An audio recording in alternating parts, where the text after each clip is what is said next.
En visitant la maison de ma belle-sœur, je suis restée sans voix, pétrifiée par le choc en voyant mon mari et elle ensemble sous la douche. J'ai immédiatement verrouillé la porte de l'extérieur et appelé mes beaux-parents. Je leur ai demandé de venir sur le champ pour être témoins de ce drame. Je m'appelle Léa. Aujourd'hui encore, quand j'y repense, après le dîner, je peux encore sentir les frissons glacés parcourir ma colonne vertébrale. Avant de commencer l'histoire, n'hésitez pas à écrire dans les commentaires d'où vous nous lisez et quelle heure il est chez vous en ce moment. Si vous aimez les récits remplis d'émotions et de rebondissements inattendus, n'oubliez pas de liker et de vous abonner pour ne pas manquer les prochains épisodes. Et maintenant, entrons dans l'histoire. Il y a des chocs qui ne vous font pas pleurer immédiatement. Ils ne viennent pas avec des cris ou une gifle brûlante sur la joue. Ils vous frappent avec un poids énorme, si silencieusement qu'on a l'impression que le cœur s'arrête et que les mains et les pieds ne vous appartiennent plus. Et en quelques minutes à peine, tout le mariage que j'avais chéri pendant tant d'années a été brisé. Comme un verre jeté contre une pierre cet après-midi-là. Alors que je déballais le panier gourmand qui venait d'arriver de la famille en Dordogne, mon beau-frère Christophe m'a appelé. Sa voix semblait stressée. Il avait l'air débordé. Il a dit « Léa, maman et papa ont envoyé quelques produits de la Dordogne. Un peu de confit de canard, quelques pots de foie gras et une miche de pain de campagne. C'est le chaos au garage et je n'ai pas le temps de rentrer à la maison. Si tu passes dans le coin, pourrais-tu passer les laisser à Jeanne, s'il te plaît ?» J'ai tout de suite accepté. Christophe était toujours gentil, prudent dans ses paroles, et il aidait souvent notre famille pour de petites choses. Je le respectais donc comme mon propre grand frère. J'ai chargé les sacs dans ma voiture et j'ai roulé vers la villa de ma belle-sœur, Jeanne. Dans mon esprit, je me disais que c'était en fait une bonne chose. Cela faisait un moment que je n'étais pas passé la voir. J'avais maintenant l'occasion de déposer les affaires et de bavarder un peu, par pure courtoisie. Je ne l'ai pas prévenue de mon arrivée, car je supposais que Jeanne était probablement seule à la maison à cette heure-là. Christophe était débordé au garage, et mon mari, Romain, avait dit qu'il avait beaucoup de travail au bureau avant le dîner et qu'il rentrerait probablement tard. Mais déjà, en m'arrêtant devant l'allée, j'ai senti une étrange oppression sur ma poitrine. Le portail était fermé mais pas verrouillé. Le vélo de Jeanne était garé dans la cour. Rien d'étrange à cela. Ce qui était étrange, c'était la paire de chaussures d'homme en cuir, juste à l'intérieur de la porte d'entrée, posée un peu négligemment. Un seul regard, et je les ai tout de suite reconnues. C'étaient les chaussures de Romain. Les chaussures que j'avais moi-même cirées et placées à côté du meuble à chaussures pendant des années. Je suis restée figée pendant plusieurs secondes. Je tenais encore les anses des sacs. Mon cœur battait la chamade, mais je me suis forcée à envisager d'autres possibilités. Être que Romain était passé pour aider Christophe avec quelque chose et n'était pas encore reparti. Ou être que Christophe avait demandé à Romain de vérifier l'électricité ou l'eau. J'ai essayé de me calmer. J'ai poussé la porte et suis entrée dans le hall. La climatisation bourdonnait doucement, répandant une fraîcheur dans le salon. Sur la table basse, il y avait un verre d'eau et une tasse de café. Les glaçons avaient presque entièrement fondu. Aucun téléphone portable en vue. Le silence dans la maison était étrange. C'était un silence qui n'apportait pas la paix, mais plutôt l'angoisse. Avant même d'avoir pu poser les sacs, j'ai entendu le bruit puissant de l'eau qui coulait du fond du couloir. Au milieu du bruit de l'eau, j'ai entendu le rire d'une femme. Il semblait étouffé, mais parvenait tout de même à l'extérieur. J'ai appelé. « Jeanne, j'ai apporté les affaires de Dordogne. » Aucune réponse. J'ai pensé qu'elle ne m'avait pas entendu.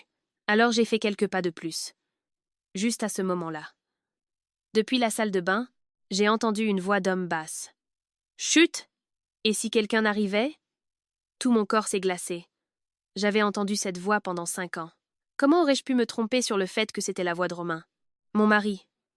Ma gorge s'est nouée.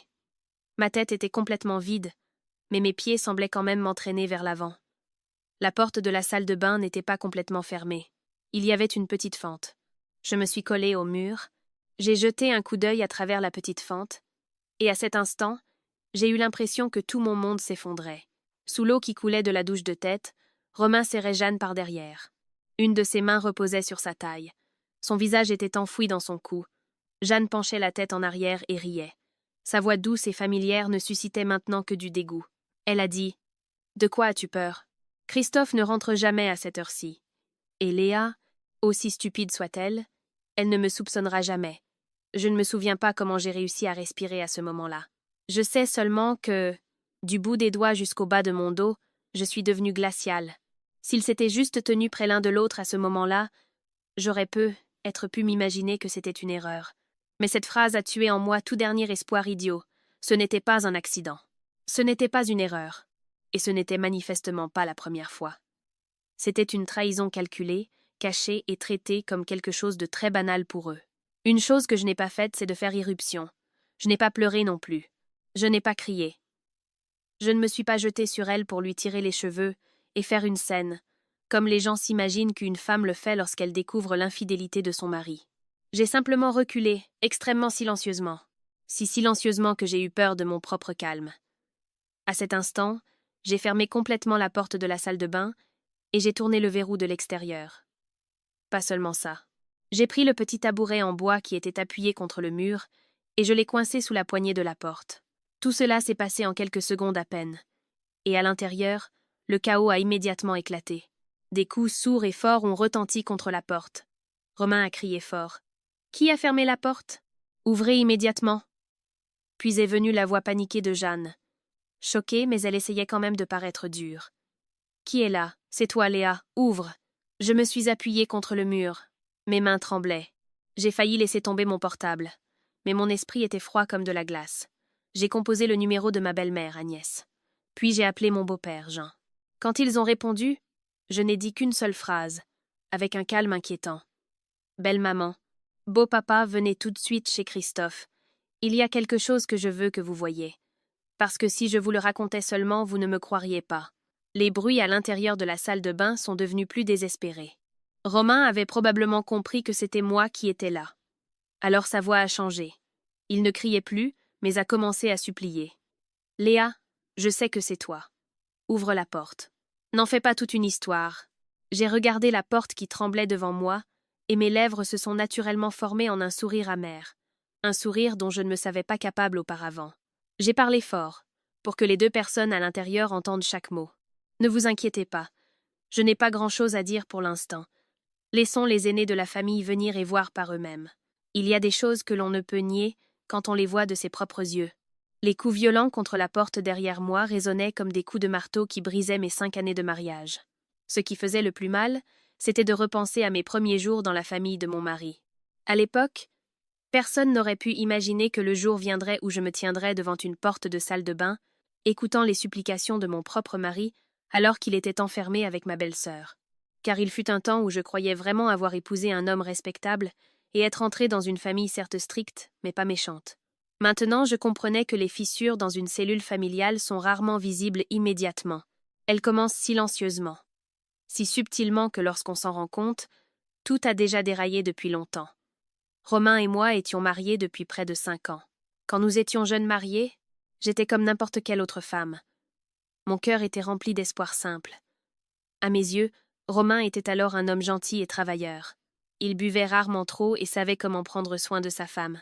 Il n'était pas du genre excessivement romantique ou à avoir la langue bien pendue, mais il semblait être un homme de principe. Chaque soir où je travaillais tard, il m'appelait pour prendre de mes nouvelles. Pendant les froides journées d'hiver, il se souvenait de m'acheter des pains au chocolat chaud en rentrant du travail, car il savait que j'adorais ça. Ces petites choses m'ont fait croire que j'avais fait le bon choix. Il y avait 2 frères dans la famille de mon mari. L'aîné était Christophe. Quelques années de plus que Romain. Il travaillait comme mécanicien pour engins lourds et dirigeait son propre garage automobile. Christophe était vraiment un homme taciturne, fiable comme une horloge. Toute la journée, occupé par le travail. Certains jours, il partait tôt le matin et rentrait tard le soir. Ses vêtements de travail pleins de cambouis, le visage fatigué. Mais il se lavait patiemment les mains et dînait sans se plaindre. Sa femme Jeanne, en revanche. Si on les mettait côte à côte, n'importe qui verrait que Jeanne était celle qui se démarquait. Elle s'habillait à la mode, toujours soignée avec son maquillage, les cheveux parfaitement bruchés et une voix enjôleuse. Si douce qu'un étranger l'apprécierait immédiatement. Dès le début, il était clair que ma belle-mère, Agnès, adorait Jeanne. Partout où elle allait, elle faisait l'éloge de Jeanne. Cette Jeanne, elle sait se comporter et est facile à vivre. Elle s'entend avec tout le monde. Si toutes les belles filles étaient comme elle, il y aurait la paix dans les foyers. Chaque fois que j'entendais cela, je souriais simplement. Mais je savais que ces compliments n'étaient pas seulement pour louer Jeanne, mais aussi pour me rappeler qu'à ses yeux, je n'étais pas à la hauteur de la norme sociale. Une fois, elle m'a regardée et a dit « Mi-sérieuse, mi-plaisante. Une femme, aussi simple soit-elle, si elle parle trop directement, elle met les gens mal à l'aise. » J'ai entendu cela et j'ai su qu'elle parlait de moi. Car je ne suis pas du genre à réfléchir 9 fois avant de parler. Je travaille comme comptable dans une petite entreprise. Mon travail tourne toute l'année autour des livres de comptes et des chiffres, donc ma personnalité est directe et pratique. Je n'ai pas l'habitude de retourner ma veste au gré du vent, et je ne suis certainement pas douée pour flatter les gens en fonction de la façon dont ils me traitent. Je m'en souviens clairement. Pour une personne comme moi, vivre dans une famille avec une belle-mère qui aime les paroles douces et une belle-sœur experte en réseautage signifiait que la comparaison aurait lieu tôt ou tard. Lors de nombreux dîners, Agnès passait les meilleurs morceaux de viande à Jeanne. Puis elle me regardait et lâchait un commentaire. « Une femme devrait savoir sourire et parler comme ta belle-sœur, dit-elle, pour que les gens la respectent où qu'elle aille. » J'étais assise là, continuant à manger, mais je sentais un pincement au cœur. Non pas parce que je perdais contre elle, mais parce que je comprenais que dans cette maison, l'honnêteté ne serait jamais aussi valorisée qu'une langue mielleuse. Quand nous étions jeunes mariés, Romain me défendait. Chaque fois que ma belle-mère me critiquait pour être trop silencieuse ou sèche, il riait simplement. « Oh maman, laisse-la tranquille. Elle n'est peu. Être pas la meilleure pour parler. Mais elle a un bon cœur. » Dans ces moments-là, je me sentais soulagée. Tant que mon mari me comprenait, je pouvais supporter quelques réprimandes de ma belle-mère. Mais cette défense n'a pas duré longtemps. Progressivement, chaque fois qu'Agnès faisait un commentaire acerbe, Romain ne disait plus rien. Il restait silencieux ou m'entraînait dans la chambre et disait « Laisse tomber. Maman vieillit. Pourquoi dramatiser ce qu'elle dit ?» Au début, cela me semblait réconfortant. Mais en réalité, c'était le premier signe qu'il choisissait de se taire quand j'étais blessée. Après un certain temps de mariage, Christophe et Jeanne ont déménagé dans leur propre villa, non loin de chez nous. À l'époque, je pensais que ce serait être plus facile si nous vivions séparément. Pas de conflits quotidiens, pas de repas à la même table tous les jours. Qui sait, les relations familiales seraient être plus simples, mais je me trompais. Plus ils vivaient loin, plus Jeanne utilisait l'excuse que la famille devait s'entraider pour faire venir Romain constamment chez eux. Parfois, elle demandait de l'aide pour monter des étagères Ikea. Parfois, elle disait qu'une ampoule était grillée. Parfois, qu'il y avait un problème avec la pompe à chaleur. Au début, je trouvais cela normal, car je pensais qu'il était naturel qu'une belle-sœur et un beau-frère s'entraident pour de petites choses. Pendant ce temps, Christophe devenait de plus en plus occupé. Par période, il travaillait 24 heures sur 24. Il quittait la maison du matin au soir. Parfois, il dormait même au garage pour gagner du temps. Pendant ce temps, Jeanne était à la maison, gérait une boutique en ligne, faisait des directs sur Instagram et prenait des photos de ses produits. Sa vie semblait si bien organisée et confortable. Lors des réunions de famille, elle était toujours la première à servir le café, la première à servir le repas à sa belle-mère.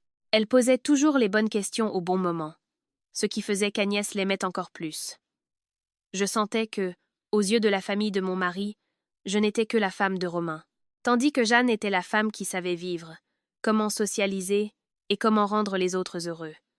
Au fil du temps, j'ai remarqué un déséquilibre très difficile à définir dans cette famille. Tous les services, tous les compliments, toute la défense penchaient dans une seule direction. Alors que moi, quoi que je fasse, j'étais toujours considérée comme ayant des défauts. Manque de finesse, manque de douceur, manque de compétences sociales. Une fois, j'étais si triste que j'ai dit à Romain « Tu ne vois pas que ta mère fait du favoritisme avec Jeanne ?» Romain a juste soupiré. « Laisse tomber. Maman est vieille. Fais-lui plaisir un peu pour qu'on ait la paix. » J'ai entendu cela et n'ai plus répondu. Mais quelque chose s'est effondré dans mon cœur. Car j'ai compris qu'à partir de ce moment, chaque fois que je serais réprimandée, comparée ou ignorée, la personne qui aurait dû être à mes côtés choisissait de se retirer. Mais même alors, je me suis dit de laisser tomber. Vivre en famille signifie qu'il y a parfois du favoritisme. Parfois c'est injuste. Tant que l'on est décent, que l'on fait son devoir de belle-fille et de femme, ils finiront par vous comprendre. Je pensais que la patience mènerait à la paix. Je ne savais pas que cette patience ne faisait que donner aux autres l'espace pour grimper plus haut et me piétiner. Quand je me suis finalement réveillée et que j'ai regardé autour de moi, j'ai réalisé que la famille que je pensais juste un peu déraillée était en fait pourrie jusqu'à la racine sans que je m'en aperçoive. Mais à partir du moment où j'ai réalisé que tout n'était qu'une façade ordinaire dans une grande famille, des signes étranges ont commencé à apparaître. Au début, ils étaient si petits que si l'on n'était pas attentif, on pouvait facilement les manquer. Et le pire, c'est que les femmes comme moi craignent souvent les choses directes. Ce qui nous épuise le plus, ce sont les petits changements flous qui nous rongent constamment comme une épine dans le cœur, impossible à enlever et ne donnant aucun repos. Il y a environ 1 an, Romain a changé radicalement. Auparavant, il avait l'habitude de jeter son portable sur la table en rentrant du travail, et quand il se douchait, il le laissait dans le salon. Si quelqu'un appelait, je répondais. Mais à partir de ce moment-là, le téléphone était presque collé à lui. Même quand nous mangions, il était caché sur la table. Même quand nous dormions, il était sous son oreiller, et quand il allait dans la salle de bain, il l'emmenait avec lui. Une fois, je l'ai accidentellement touché parce que je pensais que c'était un appel de son bureau. Il l'a immédiatement arraché. Son visage s'est assombri comme si j'avais fait quelque chose de terriblement mal. Je me souviens d'un soir presque minuit. Nous venions de nous coucher quand l'écran du téléphone de Romain s'est allumé. J'ai juste jeté un coup d'œil pour voir ce que c'était avant même d'avoir pu voir quoi que ce soit. Il l'a arraché. Il m'a tourné le dos, a rapidement balayé l'écran et l'a effacé. J'ai demandé doucement « Qui envoie un SMS à cette heure-ci » Romain a répondu. Pas directement, mais avec un soupir irrité. « Peux-tu arrêter de fouiner ?» C'était juste quelqu'un qui avait besoin d'aide. Cette phrase m'a fait taire. Je n'avais rien fait de mal. J'avais juste posé une question normale, comme d'habitude. Mais sa réaction m'a fait sentir que c'était moi qui avais tort. Puis, il y a eu une autre fois où il se douchait. Le téléphone était posé sur une étagère près de la porte. L'écran s'est allumé juste au moment où je passais. J'ai clairement vu le nom « Jeanne » sur l'écran. Mon cœur a fait un bond. J'ai attendu qu'il sorte et j'ai demandé doucement « Pourquoi Jeanne t'envoie un SMS si tard ?» Pendant qu'il se séchait les cheveux, Romain a répondu nonchalamment sans même me regarder. « Christophe n'est pas à la maison. Elle m'a demandé de l'aider à vérifier la pompe à chaleur demain. N'imagine rien de stupide. » La réponse semblait raisonnable, mais la façon dont il l'a dit, si rapidement, si bien formulée comme si elle était préparée, m'a laissé un sentiment de malaise. À partir de ce moment, je suis devenue plus attentive. C'était vrai. Chaque fois que Jeanne appelait, Romain partait. Parfois, il disait qu'une ampoule était grillée chez elle. Parfois, qu'un tuyau fuyait. Parfois, il disait qu'il devait porter des cartons lourds parce que Jeanne vendait des choses en ligne. Si cela avait été 1 ou 2 fois, cela aurait été normal. Mais c'était presque chaque semaine que quelque chose devait être fait. Et tout cela se passait quand Christophe n'était pas à la maison. Ce qui me tourmentait, ce n'était pas que Romain aidait, mais que chaque fois qu'il rentrait, il sentait différemment. Pas l'odeur de cambouis ou d'outils, ni l'odeur du savon de leur maison, mais une odeur de parfum de femme sucrée. Un parfum que je n'ai jamais utilisé et qui n'existait pas dans notre maison. Une fois, j'ai essayé de lui parler calmement. Je pensais être raisonnable. C'est plus facile pour les belles-sœurs et les femmes de s'entraider parfois. Je ne m'attendais pas à ce que Romain se retourne soudainement et crie, quelque chose qu'il faisait rarement. « C'est la maison de mon frère. Ce n'est pas un nid de voleurs que tu dois surveiller. Tu vas trop loin. » Je suis restée figée. Puis sa réaction est devenue si agressive pour une suggestion ordinaire. Le pire, c'est qu'après cette phrase, il n'a même pas semblé penser qu'il était allé trop loin. Il a juste mis ses chaussures, pris ses clés de voiture et est parti. Il m'a laissée seule dans la cuisine avant même que la soupe que je préparais soit prête. Du côté de Jeanne, les choses n'étaient plus comme avant non plus. Quand nous étions jeunes mariés, Jeanne n'était douce que pour se faire bien voir des aînés. Mais avec le temps, cette douceur s'est mélangée à quelque chose de très dur. Chaque fois qu'elle me voyait, elle souriait toujours, demandait comment j'allais. Mais ses yeux n'étaient plus doux comme avant. Ils semblaient investigateurs, comme si elle essayait de voir ce que je savais. Une fois, nous dînions avec ma belle-mère. Jeanne s'est soudainement tournée et a dit très naturellement « Ces temps-ci, c'est surtout Romain qui m'aide. Je ne sais pas à qui d'autre je pourrais demander de l'aide. C'est toujours mieux avec la famille qu'avec des étrangers. » Après avoir dit cela, elle s'est penchée vers moi. Le sourire semblait innocent. Mais je ne comprenais pas pourquoi j'avais l'impression qu'une aiguille s'enfonçait dans ma peau. Ma belle-mère Agnès a immédiatement sauté sur l'occasion. Sa voix semblait défensive, mais était en réalité un avertissement. C'est tout à fait normal que la famille s'entraide. Pourquoi fais-tu cette tête? Tu devrais être plus compréhensive pour que ton mari continue de t'aimer. Je tenais toujours mon assiette, mais ma gorge s'est nouée. Je n'avais rien dit, j'étais juste restée silencieuse. Parce que je ne riais pas avec eux, j'ai été immédiatement soupçonnée d'être étroite d'esprit.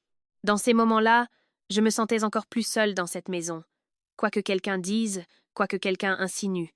Tant que je fronçais les sourcils, c'était de ma faute. Un après-midi, Jeanne m'a envoyé un SMS pour me dire qu'elle avait de la fièvre et m'a demandé de lui acheter du Doliprane et des pastilles pour la gorge. À ce moment-là, je ne voulais toujours pas penser à mal. Donc, en rentrant du travail, je me suis arrêtée à la pharmacie, j'ai acheté ce qu'il fallait et je suis allée chez elle. Mais dès mon arrivée, j'ai senti que quelque chose n'allait pas. La porte d'entrée était fermée mais pas verrouillée, mais c'était complètement silencieux à l'intérieur de la maison. J'ai sonné plusieurs fois, mais personne n'a répondu. J'allais juste partir quand j'ai soudainement entendu un bruit rapide à l'intérieur, comme si quelqu'un avait heurté une table. Puis, le silence est revenu immédiatement. Je suis restée dehors un peu plus longtemps, et j'ai sonné à nouveau. Presque une minute s'est écoulée. Puis Jeanne est sortie et a ouvert la porte. Ses cheveux étaient en désordre. Son visage était rouge. Elle respirait lourdement et bégayait en parlant. Je venais de m'habiller, donc je n'ai pas entendu. J'ai hoché la tête, lui ai donné les médicaments et suis entrée pour m'asseoir un moment par courtoisie. Mais dès que je me suis assise, j'ai vu que le sol du hall était mouillé, comme si quelqu'un venait de sortir de la salle de bain. Et la porte de la salle de bain était entr'ouverte. Il y avait encore un peu de vapeur à l'intérieur. Sur le sèche-serviette, il y avait une serviette d'homme bleu foncé. Quand je l'ai vue, mon cœur s'est serré. Cette serviette était exactement la même que celle que Romain utilisait. Je ne pouvais pas être sûre que c'était la serviette de mon mari. Mais le sentiment d'angoisse m'a envahi à partir de ce moment. Le même soir, j'ai attendu Romain et j'ai demandé doucement, en essayant de garder ma voix normale. « Es-tu passé chez Jeanne cet après-midi » Pendant qu'il enlevait sa montre, Romain a levé les yeux et m'a jeté un regard. Son regard était froid et irrité, ce qui m'a fait sentir comme un fardeau. Il a dit « Ne te transforme pas en femme qui ne sait que jalouser pour rien ». Puis il est allé dans la chambre pour se changer. N'a donné aucune autre explication. J'étais assise en silence dans le salon. Soudain, je me suis sentie confuse dans mon cœur. Si j'avais raison, pourquoi avais-je l'impression d'avoir tort? Pourquoi la personne qui me faisait sentir mal à l'aise pouvait-elle encore m'humilier pour mes doutes? Après cela, je n'ai plus pu trouver la paix. J'ai commencé à tout voir sous un autre angle. Chaque appel de Jeanne. Chaque fois que Romain quittait la maison, chaque défense déplacée de ma belle-mère me faisait réfléchir. Mais même en y réfléchissant, j'essayais toujours de m'accrocher au dernier brin de raison. Que j'étais peu. Être juste trop sensible. J'avais peur que si je disais quelque chose sans preuve, je serais encore considérée comme celle qui a une langue de vipère, une briseuse de ménage, une femme jalouse pour rien. En fin de compte, ce serait encore moi, et être à cause de cette peur, j'ai laissé l'inquiétude grandir silencieusement dans mon cœur pendant longtemps, sans assez de courage pour nommer ce dont j'avais peur. De ces doutes épars, je ne voyais plus Romain de la même manière. Et ce qui est étrange, c'est qu'il semble que lorsqu'un partenaire commence à douter, le partenaire coupable devient extrêmement sensible. Romain n'a plus gardé son calme antérieur, mais a changé radicalement. Il partait au travail plus tôt, rentrait plus tard, et les dîners à la maison se faisaient plus rares. Certains soirs, je préparais patiemment tous ses plats préférés. La sauce était encore chaude. Le saumon au four venait d'être sorti, mais il s'asseyait juste, prenait quelques bouchées et repoussait son assiette, disant en passant qu'il avait du travail à faire dehors. Quand je lui ai demandé quel travail, il a crié « Dois-tu tout demander ?» Sa voix est devenue encore plus impolie envers moi. Pour chaque phrase de ma part, j'obtenais une demi-réponse de sa part. Pour chaque question, il fronçait les sourcils comme s'il était interrogé. Mais ce qui me blessait le plus, c'était quand son téléphone sonnait et que je voyais le nom de Jeanne sur l'écran. Sa voix changeait immédiatement, devenait plus douce, plus basse. Parfois, il y avait même une pointe de patience que je ne l'avais pas entendue utiliser avec moi depuis longtemps. Une fois, juste devant moi, alors qu'il parlait au téléphone, il s'est levé et est sorti sur le balcon. Sa voix était basse, mais assez forte pour que je sente que quelque chose n'allait pas. « Oui, je passerai. »« Calme-toi. » Ce n'était que quelques mots, mais j'avais l'impression que quelque chose se déchirait dans ma poitrine. Il y a eu des soirs où j'ai attendu de 19-0 à presque 20 et 1-0. La nourriture avait refroidi. Il ne répondait pas quand j'appelais et envoyait des SMS. J'ai juste vu, lu, puis il a disparu jusqu'à ce que la porte s'ouvre. Romain est entré avec un air faussement épuisé et a dit qu'une réunion d'urgence avait eu lieu. Mais j'ai vu clairement que le col de sa chemise était froissé. Ses cheveux étaient encore humides comme s'il venait de prendre une douche quelque part. Il ne sentait pas le bureau, ni les gaz d'échappement et la poussière de la rue, mais l'odeur familière du gel douche que j'avais senti en passant chez Jeanne. Je voulais poser des questions, mais chaque fois que je voyais son visage froid et inexpressif, les mots restaient coincés dans ma gorge. J'ai commencé à être plus attentive, non pas en le suivant ou en faisant du bruit, mais par une observation silencieuse. Et cette observation silencieuse m'a montré beaucoup de choses. Plusieurs fois, en rentrant à la maison, j'ai vu la Peugeot de Romain garée près de la maison de Christophe à des heures étranges. Pas à l'heure du déjeuner pour manger, ni le soir où la famille se réunit, mais en milieu d'après-midi ou en début de soirée. Juste les moments où il était presque certain que Christophe était encore au garage. Au début, j'essayais de me forcer à croire qu'il passait juste pour réparer quelque chose. Mais une fois est devenu 2 fois, puis 3 fois, et le scénario était le même. Mon cœur ne pouvait plus trouver le repos. Un jour, je suis rentrée du supermarché plus tôt que d'habitude. En tournant dans la rue de la maison de Christophe, j'ai soudain vu Romain debout près du coin du mur, à un endroit caché de la rue. Jeanne se tenait devant lui. La distance entre eux était si petite qu'un pas de plus, et ils se toucheraient. Avant même d'avoir pu traiter ce que je voyais, j'ai vu Jeanne lever la main et essuyer l'épaule de Romain. Le geste était si naturel, si intime, sans la moindre hésitation que l'on attend entre une belle-sœur et son beau-frère. À ce moment précis, ils se sont retournés en même temps et m'ont vu. La réaction de Jeanne a été si rapide que si je n'avais pas vu moi-même ce qui venait de se passer, j'aurais probablement été trompée par sa voix mielleuse. Elle a immédiatement souri et a dit d'une voix claire. « Oh, tu es rentré tôt. Je demandais juste à Romain de m'aider à porter une livraison lourde. Je n'arrivais pas à la porter seule. Je suis restée figée. Mon regard a balayé leurs pieds. Pas de livraison, pas de carton, rien du tout. Juste la surprise sur le visage de Romain. Et un faux sourire sur les lèvres de Jeanne. Avant même que j'aie pu dire quelque chose, depuis l'allée, ma belle-mère Agnès est sortie. Je ne sais pas quand elle est arrivée, mais sa façon d'apparaître au moment précis m'a inquiétée. Elle m'a jeté un coup d'œil et a ensuite crié « C'est juste un peu d'aide pour la maison. Tu les regardes comme si tu les avais pris en flagrant délit. Quel genre de femme es-tu? Si étroite d'esprit. Comment vas-tu garder ton mari ?» Cette phrase a été comme une gifle en plein visage. Je me tenais au milieu de la cour, tenant toujours mon sac de course. Pour la première fois, j'ai senti que je n'étais pas seulement trompée par une personne, mais par un groupe de personnes qui conspiraient pour déformer la vérité sous mes yeux. Le même soir, je n'en pouvais plus. J'ai attendu Romain et je lui ai demandé directement. Plus de détours. « Est-ce que toi et Jeanne me cachez quelque chose ?» Romain tenait un verre d'eau. En entendant cela, il a claqué le verre violemment sur la table avec un grand bruit. Il n'a pas expliqué. Il n'a pas nié comme une personne innocente le ferait. Il m'a juste regardé avec colère et a dit d'une voix étouffée. « Si tu ne me fais pas confiance, pourquoi sommes-nous encore ensemble ?» Howesbud. En entendant cette phrase, mon cœur s'est glacé. Une personne innocente réagit généralement différemment. Elle peut se mettre en colère, être blessée, mais elle veut clarifier les choses. Mais pas Romain. Il s'est mis en colère comme si j'avais touché son point le plus sensible. À partir de ce moment, Jeanne a montré encore plus son vrai visage. Elle ne m'évitait plus. Au lieu de cela, elle envoyait des SMS qui semblaient attentionnés, mais qui étaient en réalité menaçants. Un jour, son nom est apparu sur mon téléphone. Ne réfléchis pas trop. Quand une femme contrôle trop son mari, il se lasse. En lisant cette phrase, mes mains sont devenues froides. En surface, cela ressemblait à un conseil. Mais chaque mot jetait de l'huile sur le feu. Cela m'a fait sentir que Jeanne n'avait plus peur que je les découvre, mais qu'elle se tenait en hauteur et regardait de haut pour voir combien je pouvais encore supporter. Ce qui était encore plus effrayant, c'est que Jeanne connaissait l'emploi du temps de Romain dans les moindres détails. Des choses que moi, sa femme, je ne savais pas. Mais elle, si. Quand j'ai dit que Romain rentrerait probablement tard ce soir, Jeanne a ri. Non, Romain finit tôt aujourd'hui. Une fois, j'ai dit que Romain buvait une bière avec ses amis. Elle a immédiatement dit que ce n'était probablement pas vrai.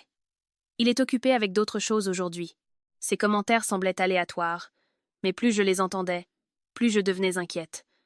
Il est impossible pour une belle-sœur de connaître la routine quotidienne de son beau-frère aussi bien, sauf s'ils ont plus de contacts que je ne le pensais.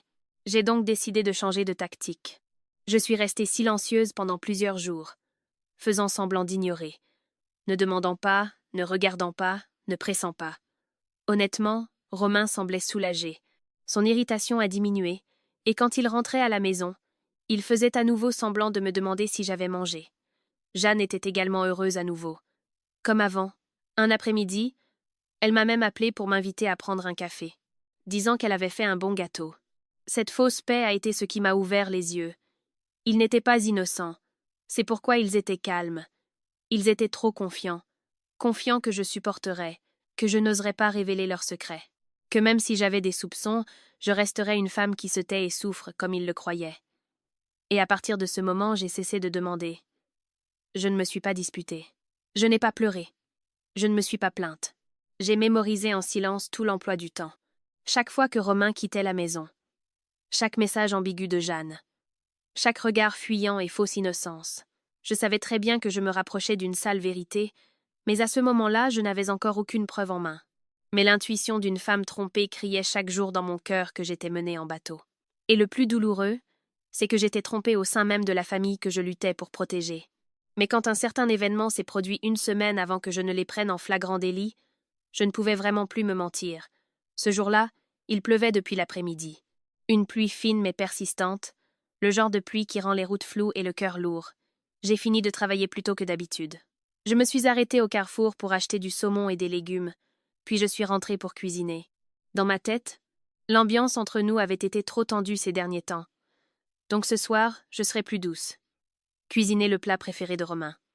Qui sait, être que l'atmosphère à la maison deviendrait plus légère. J'ai peiné dans la cuisine pendant près de 2 heures. Les pommes de terre étaient encore fumantes. Le saumon venait d'être sorti. Il était 19 heures. Mais Romain n'était toujours pas rentré. Je l'ai appelé, mais il n'a pas répondu. J'ai attendu encore un peu, lui ai envoyé un SMS pour lui demander où il était.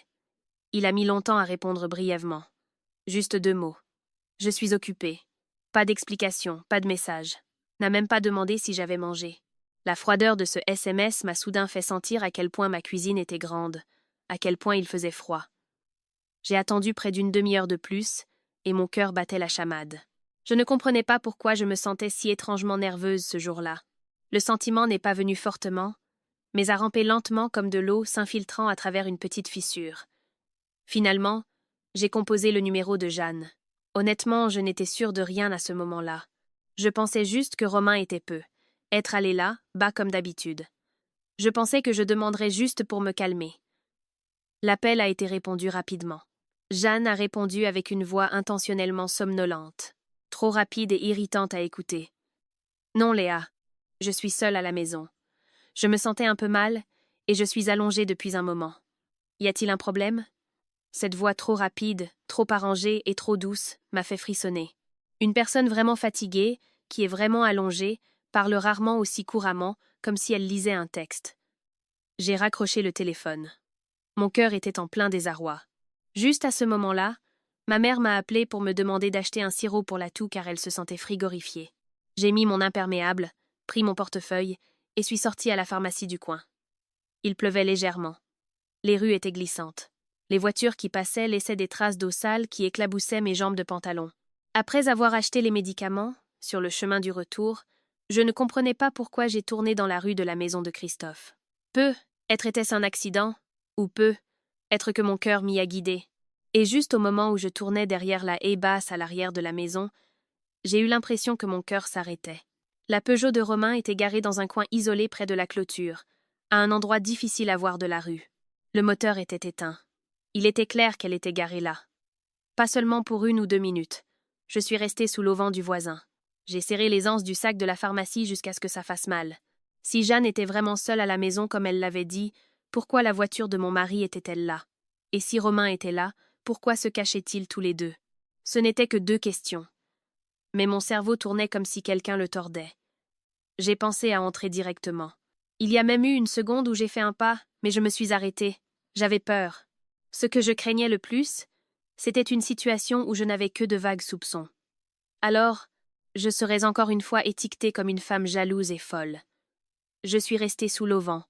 La pluie frappait le bord de ma veste, glaciale. Mes oreilles étaient tendues vers la maison, et dans l'espace silencieux, avec le bruit de la pluie qui crépitait sur le toit en tôle, j'ai clairement entendu un faible rire intermittent de l'intérieur. Puis, soudain, le silence, comme si quelqu'un avait remarqué un mouvement. À ce moment-là, je ne sentais plus le froid extérieur. Je sentais seulement un froid qui rampait lentement de ma poitrine à ma gorge. Je suis rentrée à la maison avec des pas lourds, comme si des poids étaient attachés à mes pieds. Le même soir, il était près de 22h quand Romain est rentré. Dès qu'il a ouvert la porte, j'ai senti l'odeur de ce gel douche qui n'existait pas dans notre maison. Ses cheveux étaient encore humides. Le col de sa chemise était différent, comme s'il avait changé de vêtements avant de rentrer. Mais son visage était détendu, comme si de rien n'était. Il s'est assis à table, a regardé la nourriture froide et a dit « J'ai rencontré un client, puis j'ai mangé avec des amis. Tu n'as pas besoin de réchauffer. » Je l'ai regardé droit dans les yeux.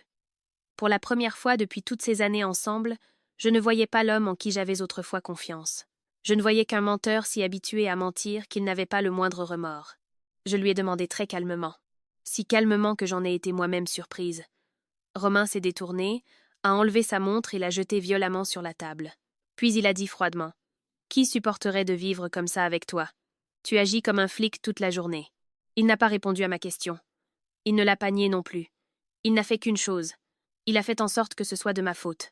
J'étais assise en silence, les mains sur le bord de la table. Soudain, je me suis sentie à la fois stupide, prête à rire et le cœur brisé. Enfin. Aujourd'hui encore, il pense que s'il crie, s'il retourne la situation contre moi pour que ce soit moi qui doute, alors tout reviendra à la normale. Cette nuit-là, je n'ai pas dormi. Romain m'a tourné le dos. Sa respiration était régulière, comme s'il n'avait aucun souci, pendant que j'étais complètement éveillée, fixant le plafond sombre. Chaque détail de l'année écoulée s'est rejoué dans mon esprit, l'un après l'autre, plus clairement que jamais. Les nuits où le téléphone s'est allumé puis éteint, les fois où Jeanne envoyait des SMS au milieu de la nuit, les tâches quotidiennes qui s'éternisaient. Le regard de Jeanne, à moitié provocateur, à moitié compatissant, chaque fois qu'elle me voyait. Les pics de ma belle-mère, l'irritation de Romain et sa façon de toujours retourner la situation. Tout cela était comme des morceaux de verre brisés qui étaient éparpillés depuis longtemps. Ce n'est que cette nuit-là qu'ils ont formé une image complète. Et cette image était si sale que j'avais juste envie de vomir. Le lendemain matin, j'ai pris une décision que je n'avais pas anticipée moi-même. Je suis restée complètement silencieuse. Je n'ai plus demandé. Je n'ai plus pleuré. Je n'ai pas montré que j'étais blessée. Je voulais voir à quel point il pourrait devenir à l'aise si j'arrêtais de réagir. Honnêtement, après seulement 2 jours, Romain semblait visiblement soulagé. Sa vigilance a diminué. Il n'était pas constamment irrité comme avant. Et Jeanne est également revenue à son sourire familier, doux et faux. Parfois, par SMS, elle me demandait même si j'avais mangé et parlait de sa boutique en ligne, comme si de rien n'était. Cette naturalité excessive m'a convaincue encore plus qu'il me trompait depuis longtemps. Et juste à ce moment-là, Christophe a appelé et m'a demandé de l'aider à récupérer les affaires de Dordogne que ses parents avaient envoyées et de les donner à Jeanne. En entendant cela, j'ai été soudainement frappée par un sentiment étrange. Ce n'était pas de la joie. Ce n'était pas non plus de l'angoisse, mais une prémonition froide.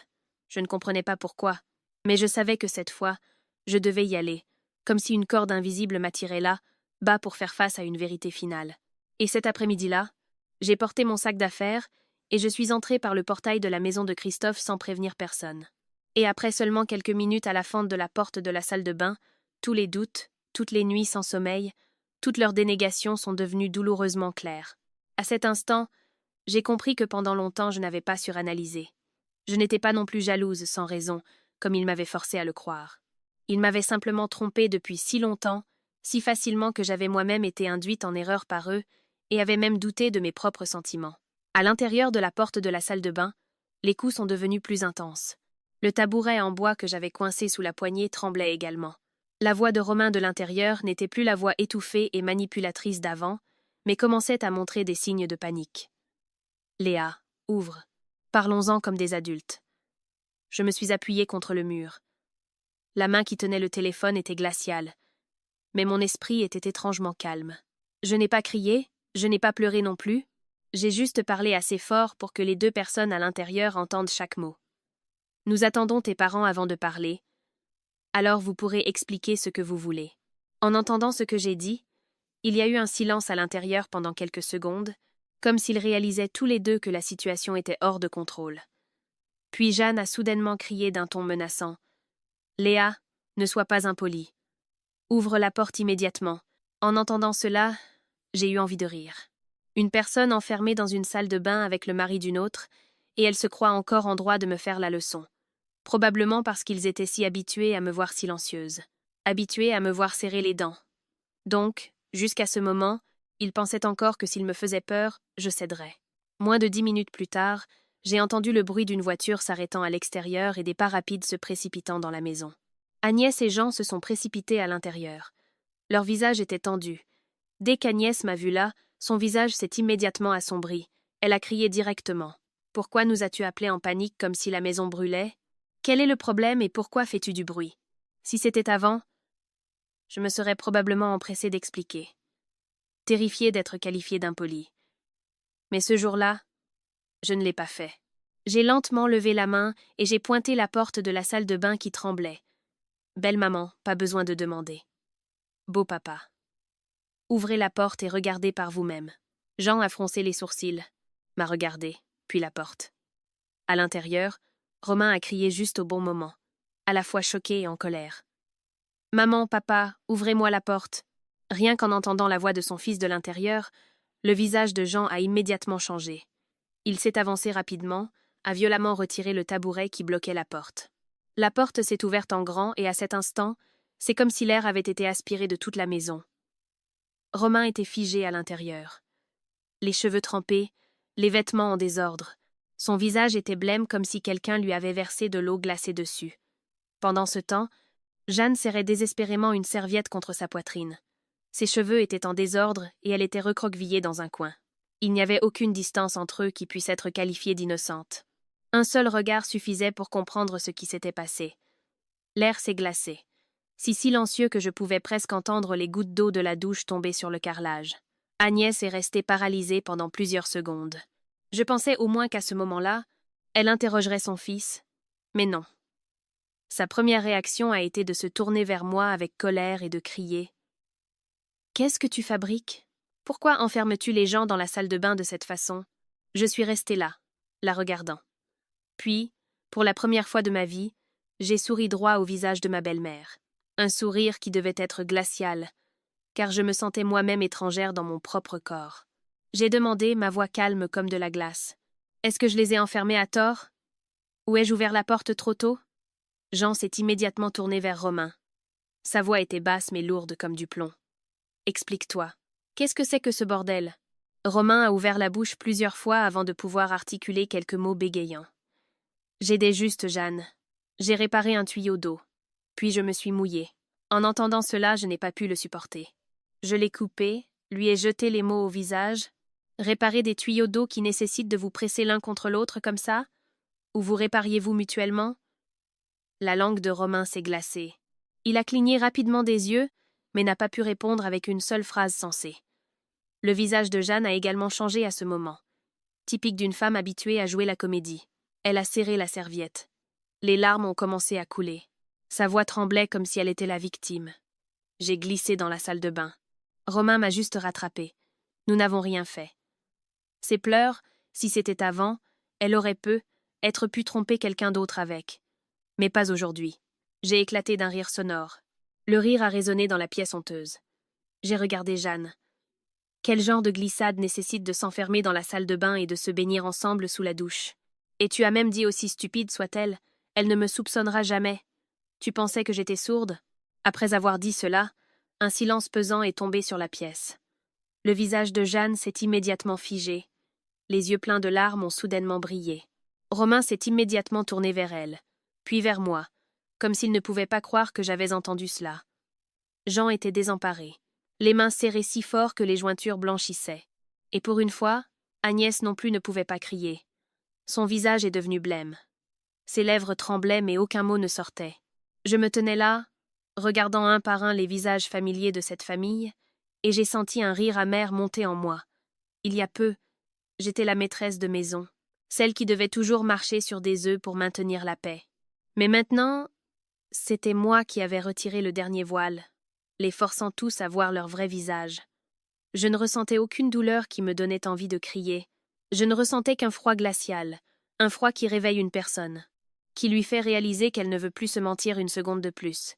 Romain a bégayé mon nom, si bas que cela ressemblait presque à une supplication. « Léa, écoute-moi !» Mais je ne l'ai pas regardé. Je ne m'en souciais pas non plus, car même s'il était démasqué de cette manière, sa première pensée était de trouver un moyen de s'en sortir et de sauver sa propre face. Pendant ce temps, Jeanne fixait toujours le sol. Mais je savais que dans sa tête, elle cherchait désespérément une autre histoire pour tout retourner. Seulement, la vérité, c'est qu'une fois révélée, elle ne peut plus être effacée. Mais ce à quoi je ne m'attendais pas, ce n'était pas la réaction des deux traîtres qui se tenaient là. Ce qui m'a vraiment effrayée, c'est la réaction suivante des personnes qui auraient dû pouvoir distinguer le bien du mal dans cette maison. Ce que je craignais le plus après l'ouverture de la porte de la salle de bain n'était pas l'apparence débraillée de Romain ou le visage blême de Jeanne. Mais après seulement quelques secondes de silence, c'est ma belle-mère Agnès qui a été la première à se tourner rapidement vers moi. Je n'ai même pas eu le temps de voir toute l'expression de son visage avant d'entendre son cri. Sa voix était comme un couteau. Ce n'est qu'un simple malentendu. Pourquoi dois-tu en faire tout un drame comme ça? Je suis restée immobile un instant. Je pensais avoir mal entendu. Mal entendu. Dans cette situation, elle pouvait encore prononcer ce mot. J'ai regardé droit ma belle-mère et j'ai demandé lentement, en insistant sur chaque mot. Malentendu? Agnès n'a pas reculé. Elle a pointé un doigt droit vers moi. Le doigt tremblait de colère. Mais sa voix était toujours dure. Comme si j'étais la personne la plus déraisonnable du monde. Qu'y a-t-il d'étrange à ce que des parents prennent une douche ensemble? Il fait chaud, l'eau déconnait. Il a aidé. Et alors? Ton comportement à les surprendre comme s'ils se trompaient est déplorable. Quelle honte! En entendant cela, j'ai ri. Un rire sec et amer qui a fait mal à mes propres oreilles. J'ai demandé à nouveau. Une aide qui nécessite de fermer la porte à clé et de se serrer l'un contre l'autre sous la douche. Ce genre d'aide n'existe peu. Être que dans notre famille, n'est-ce pas, Agnès? Les mots d'Agnès sont restés coincés dans sa gorge une seconde, mais elle n'est devenue que plus en colère. Je pense que c'est toi le problème. Tu es jalouse sans raison. Tu inventes des histoires. Une femme qui ne fait que chercher la petite bête. Quel homme supporterait ça? J'ai entendu cela, et mes mains sont devenues froides. Jusqu'à ce moment. Cette femme pouvait-elle encore diriger le couteau contre moi? Pouvait-elle encore trouver assez d'excuses pour défendre la scène qui était si évidente? Elle n'était pas aveugle. Cela m'a fait réaliser quelque chose de terrible qui se cachait en arrière-plan. Juste à ce moment-là, Jeanne s'est soudainement effondrée. Elle est tombée à genoux aux pieds d'Agnès, lui a serré les jambes, pleurant à chaudes larmes comme si elle avait subi une énorme injustice. Les larmes et la morve se mélangeaient. Sa voix s'est brisée. « Maman, je n'ai rien fait de mal. J'ai juste demandé à Romain de m'aider à vérifier le robinet qui goutte. Je n'aurais jamais pu imaginer que Léa penserait quelque chose d'aussi horrible. J'ai tellement honte. C'est tellement humiliant, maman. La façon dont elle est tombée à genoux, la façon dont elle a pleuré, la façon dont elle l'a appelée « maman » au bon moment, au bon endroit. C'était si facile que j'avais l'impression que ce n'était pas la première fois qu'ils jouaient cette scène. Ce n'était pas seulement de l'infidélité. Ils étaient aussi habitués à déformer la vérité, à rejeter la faute sur les autres pour se sauver. Romain a immédiatement suivi. En voyant Jeanne à genoux, il s'est rapidement tourné vers moi, le visage rouge. Il a crié comme s'il était la victime. « Tu vas trop loin. Tu détruis toute cette famille juste pour tes malentendus. Tu gonfles ça pour que les gens se moquent de maman et papa. » Je l'ai regardé, j'ai regardé son visage en colère, et soudain mon cœur s'est glacé jusqu'à la moelle. Si avant je ressentais de la douleur pour mes soupçons, je ne ressentais maintenant que du dégoût. Car cet homme ne m'avait pas seulement trompé. Il pouvait aussi, sans ciller, prendre le parti de sa maîtresse, et, ensemble, me piétiner pour préserver leur jeu sordide. Je n'ai pas argumenté.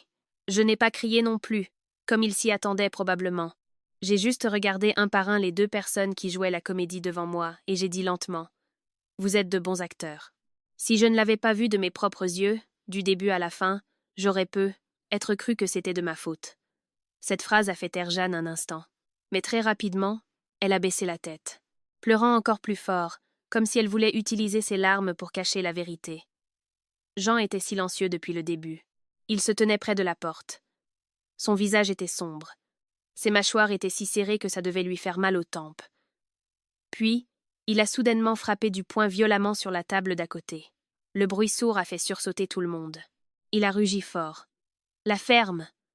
Un silence de mort est tombé dans la pièce. Il a regardé Romain, puis Jeanne. Sa voix était basse mais pleine de poids. Une dernière question. C'est vrai ou pas? Ce n'étaient que 5 mots, mais ils ont gelé l'atmosphère. J'ai attendu. Je pensais qu'au moins, face à la question directe de son propre père. Mais avant que quelqu'un puisse répondre, Agnès est intervenue. Sa voix était stridente. N'exagère pas. La femme est juste jalouse. Pourquoi la crois-tu? Le fait qu'il se tenait juste près de la salle de bain, elle l'a déjà transformé en péché mortel. Je me suis tournée vers ma belle-mère. À ce moment-là, je n'étais plus surprise. Je ne ressentais qu'un froid glacial se répandre dans mon corps. Il est impossible qu'une mère, une femme qui a passé toute sa vie dans une famille, ne puisse pas voir la différence entre ce qui est mensonge et trahison. Il est impossible qu'elle l'ait vu de ses propres yeux, mais qu'elle ait quand même forcé des dénégations si elle ne savait rien. Une pensée effrayante a lentement germé dans mon esprit. J'ai regardé Agnès droit dans les yeux, sans ciller, et j'ai posé une seule question. « Ah, vous saviez déjà. » Quand cette question est tombée, le silence s'est fait dans la pièce. Jeanne a cessé de pleurer. Romain s'est figé. Jean s'est immédiatement tourné vers sa femme et Agnès.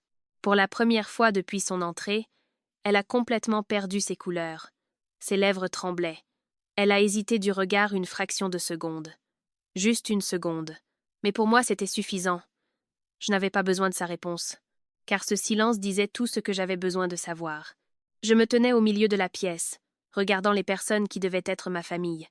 Mais soudain, j'ai ressenti une solitude effrayante. Quand la personne censée décider de ce qui est juste et faux choisit de fermer les yeux, quand le traître et la maîtresse agissent de connivence, quand toute la faute est rejetée sur celui qui est trompé, j'ai compris une chose clairement. À partir de ce moment, il n'y avait personne en qui je pouvais avoir confiance, et cette bataille, je devais la mener seule. Je me tenais au milieu de la pièce, les regardant un par un. Puis j'ai soudain réalisé que si je continuais à me disputer, à m'expliquer à travers les larmes, en fin de compte, je serais toujours poussée dans un coin.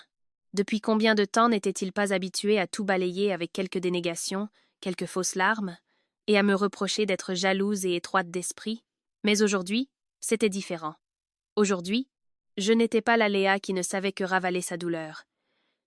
J'ai pris une profonde inspiration, j'ai lentement ouvert mon sac, j'ai sorti mon portable. Mes mains ne tremblaient plus, pas comme lorsque je me tenais devant la porte de la salle de bain. J'ai regardé droit tout le monde dans la maison, en particulier Agnès qui s'efforçait de garder une façade froide, mais dont les yeux fuyaient déjà. « Vous vous trompez, dis-je. J'avais l'intention de me taire. Mais si vous voulez écouter, si vous voulez les défendre, si vous voulez me rejeter toute la faute, alors écoutez bien maintenant. » La pièce était silencieuse. Romain fixait le téléphone dans ma main. La couleur a quitté son visage. Pendant ce temps, Jeanne était toujours agenouillée aux pieds d'Agnès. Mais ses yeux ont commencé à briller de prudence. Je n'ai rien dit de plus. J'ai juste appuyé sur un enregistrement audio. La pièce silencieuse a soudainement résonné de la voix de Jeanne, clairement. Chaque mot. Christophe est parti? Bien. Il ne rentrera pas avant un moment. Après cela est venu le rire bas de Romain. Le genre de rire que je pensais réservé à un couple dans des moments heureux. Mais la vérité, c'est qu'il utilisait aussi cette voix avec sa belle-sœur. Après l'enregistrement audio, toute la maison était abasourdie. Romain était livide. Il a fait un pas en avant. Les mots lui ont échappé. « Léa, tu m'as enregistré ?» J'ai reculé d'un demi-pas, serrant fermement le téléphone dans ma main. Ma voix était froide comme de la glace. « Non, je n'ai pas eu besoin de te suivre. J'ai juste enregistré les choses que tu as laissées si évidentes derrière toi. » Après avoir dit cela, j'ai ouvert le dossier des captures d'écran. Les SMS sont apparus un par un. Pas long, mais chaque ligne était suffisante pour que n'importe qui comprenne tout. Il n'y avait plus de déni possible. « Attends-moi. Elle se doute de quelque chose. Sois prudente. Passe après 8 heures. Je laisserai le portail un peu ouvert. Je n'ai pas eu besoin de tout lire. Quelques lignes ont suffi à anéantir tous les discours de malentendus précédents. » J'ai tourné le téléphone vers Jean. « Beau papa, vous vouliez des preuves, n'est-ce pas? Voici les preuves. » Jean a pris le téléphone. Son visage s'est assombri à chaque balayage du doigt. J'ai vu clairement à quel point il serrait la main. Comment les veines ressortaient sur le dos de sa main. Agnès ne pouvait plus crier comme avant. Ses lèvres tremblaient. Elle a jeté un coup d'œil à l'écran. Puis elle m'a regardé à nouveau. Visiblement choquée. La raideur de sa langue s'était soudainement adoucie. Je savais très bien qu'elle n'était pas choquée par pitié pour moi. Elle était choquée parce que cette fois, il n'y avait aucune issue pour le nier purement et simplement. Romain a essayé de récupérer le téléphone, mais Jean a rugi fort. « Ne bouge pas. Offre Uzel. » Ce rugissement l'a fait s'arrêter au milieu de son pas. Je l'ai regardé. Pour la première fois, j'ai vu clairement la panique dans les yeux d'un homme qui avait toujours été si confiant et qui avait toujours cru qu'il pouvait simplement retourner la situation contre sa femme, et que l'affaire serait close. Pendant ce temps, Jeanne a soudainement levé les yeux. Étrangement, elle ne pleurait plus. Son visage, tout à l'heure baigné de larmes, est soudainement devenu froid. Elle a lâché la main d'Agnès, s'est levée lentement, tenant fermement la serviette sur sa poitrine, et a souri amèrement. Ce n'était pas un rire sonore, mais il était si froid qu'il m'a donné la chair de poule. Jeanne m'a regardée, non plus avec une voix pleurante ou blessée, mais a parlé calmement et directement. D'accord, alors je vais le dire. Romain et moi, nous ressentons vraiment quelque chose l'un pour l'autre. Quand cette phrase est tombée, Agnès a sursauté et a crié. En même temps, Jean a claqué le téléphone violemment sur la table avec un grand bruit. Mais Jeanne n'a pas arrêté. Elle m'a regardé comme on regarde quelqu'un qui a déjà perdu. Puis elle a continué lentement, mot pour mot. Mais ce n'est pas de ma faute. Je l'ai regardée droit dans les yeux. À ce moment-là, je n'étais plus surprise. Je voulais juste entendre jusqu'où elle pouvait encore filer l'histoire. J'ai demandé brièvement. Alors, c'est la faute de qui? Jeanne a souri amèrement. Le genre de sourire plein de mépris qu'elle avait longtemps caché derrière sa douce apparence. Elle a dit « La tienne. Tu es une femme. Mais tu ne peux même pas garder ton mari. Ne blâme pas les autres. » Quand cette phrase a atterri, c'est comme si toute la maison avait explosé. Non pas parce que quelqu'un a dit quelque chose, mais parce que les derniers masques sont tombés. C'était son vrai visage. Pas d'injustice, pas de gentillesse, pas de savoir-vivre, juste une femme traîtresse et sans honte. Prête à piétiner les autres et à rejeter la faute sur la victime. Agnès était bouche bée, comme si elle ne pouvait pas croire que Jeanne osait parler si ouvertement devant toute la famille. Romain s'est aussi tourné vers sa maîtresse, choqué. Être que lui non plus n'avait pas imaginé à quelle vitesse Jeanne jetterait le masque. En même temps, étrangement, je n'étais pas en colère. La pire douleur, je l'avais déjà ressentie. À ce stade, je ne ressentais que du mépris. J'ai regardé Jeanne. Ma voix était plus calme que jamais. Tu as tort. Je n'ai pas perdu mon mari. J'ai fait une pause un instant pour que les mots s'imprègnent dans l'air lourd. J'ai juste jeté quelque chose qui ne valait plus rien. Romain a sursauté et m'a regardé. Les lèvres de Jeanne se sont serrées. Ses yeux ont brillé de colère de ne pas avoir réussi à me mettre en colère comme elle l'aurait voulu. Pendant ce temps, Jean était abasourdi, regardant la scène. Comme s'il venait d'assister à la destruction de sa propre famille sous ses yeux. Quelque chose pour lequel il avait été aveugle pendant longtemps. Je me tenais là, le dos droit, tenant toujours mon téléphone. Soudain, mon cœur s'est senti un peu plus léger.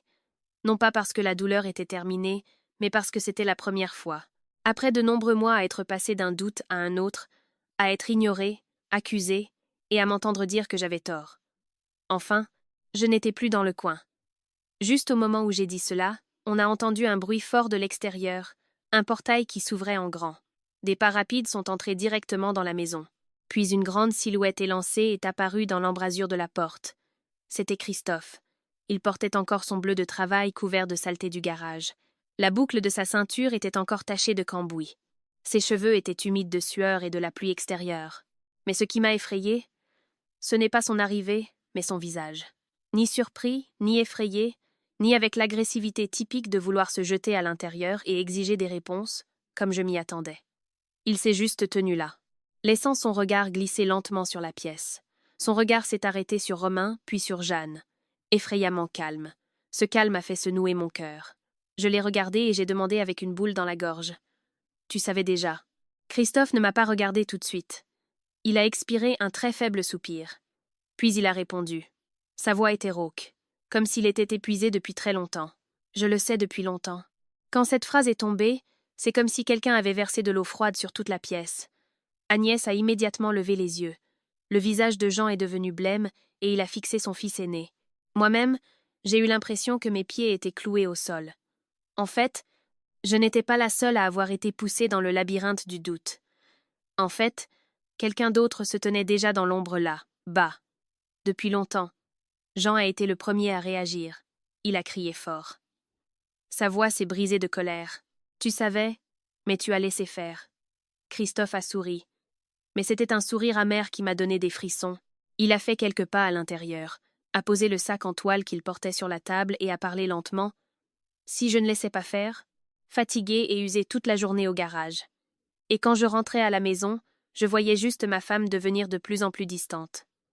Quand je demandais, elle disait que j'étais jaloux. Une fois, je te l'ai même dit, maman. Il s'est tourné directement vers Agnès. Toi-même, tu m'as dit d'arrêter de penser à mal, de ne pas détruire la paix de la famille. En disant cela, il a regardé Agnès droit dans les yeux. Le visage de ma belle-mère a perdu toute couleur.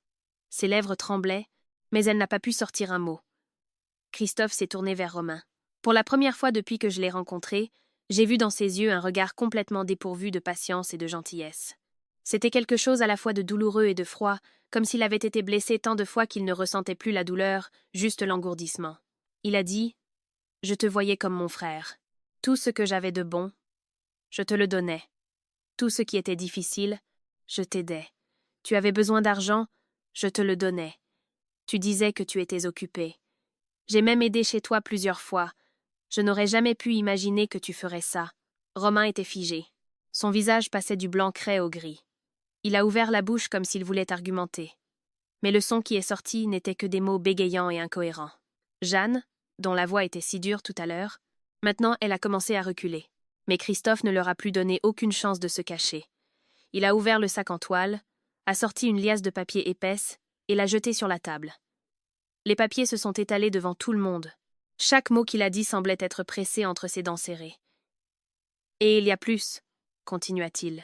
« Pendant 6 mois, mon compte a été lentement vidé.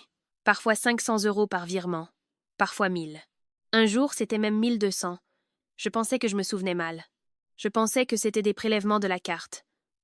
Je pensais que notre comptable au cabinet avait fait une erreur dans les virements. Mais plus je regardais, plus je voyais que ça ne collait pas. Qui a pris l'argent? Je n'ai même pas besoin de le dire aujourd'hui. Tout mon corps s'est raidi. Je pensais que l'infidélité était le pire. Je ne soupçonnais pas que derrière se cachait un trou encore plus profond, plus sombre, plus sale. Jeanne a crié. Sa voix était glaciale. « Christophe, tu te méprends. » Mais cette fois, Christophe n'était pas l'homme silencieux qui avalait tout. Il s'est mis en colère, a interrompu sa supplique brutalement et clairement. Il a sorti un autre relevé de compte et l'a montré à toute la famille. L'argent a été pris les jours où j'étais loin au travail. Une partie a été transférée sur des comptes RIB inconnus. D'autres ont été versés à un magasin d'électronique où Romain a l'habitude de faire ses achats. Je suis resté silencieux parce que je voulais voir combien de temps je pouvais me mentir à moi-même. Mais maintenant, ça suffit. Romain était maintenant comme un homme au bord d'un précipice. Il a fait un demi-pas en avant, a tendu la main comme s'il voulait arrêter son frère. Les mots sont sortis sans qu'il puisse les retenir. « Christophe, ne va pas trop loin. Je te rembourserai l'argent. » Après cette phrase, toute la maison s'est éteinte. Je l'ai regardé, puis j'ai regardé Jeanne. L'un était livide, l'autre choqué. Cette seule phrase suffisait à anéantir tout retour en arrière. Plus de malentendus, plus de défense, plus de mensonges sur le fait de glisser dans la salle de bain. Ils n'avaient pas seulement couché ensemble dans mon dos et celui de Christophe. Ils avaient aussi conspiré pour voler son argent. Ils avaient lentement volé chaque centime de la sueur et du dur labeur de cet homme gentil. Jean a frappé du poing sur la table si fort que ça a résonné. Son rugissement était comme le tonnerre. « Qu'est-ce que tu dis ?» Mais personne n'avait besoin de demander plus. La vérité avait explosé. Agnès s'est effondrée sur une chaise. Elle s'agrippait au bord de la table. Son visage était complètement exsangue. Pendant ce temps, je me tenais au milieu de la pièce, écoutant chaque mot qui sortait et ressentant un froid glacial jusqu'à la moelle. La vérité, c'est que ce qu'ils ont trahi n'était pas seulement mon mariage, ni seulement la fraternité. Ils ont trahi la confiance de tous dans cette maison. Ils ont profité de la patience de quelqu'un pour leur propre plaisir. Utilisé la gentillesse des autres pour cacher leurs plans sordides. Pour la première fois depuis que je suis entrée dans cette maison, j'ai tout vu clairement. L'infidélité n'était que la surface. En dessous, il y avait des mensonges, des calculs, de l'exploitation, du vol.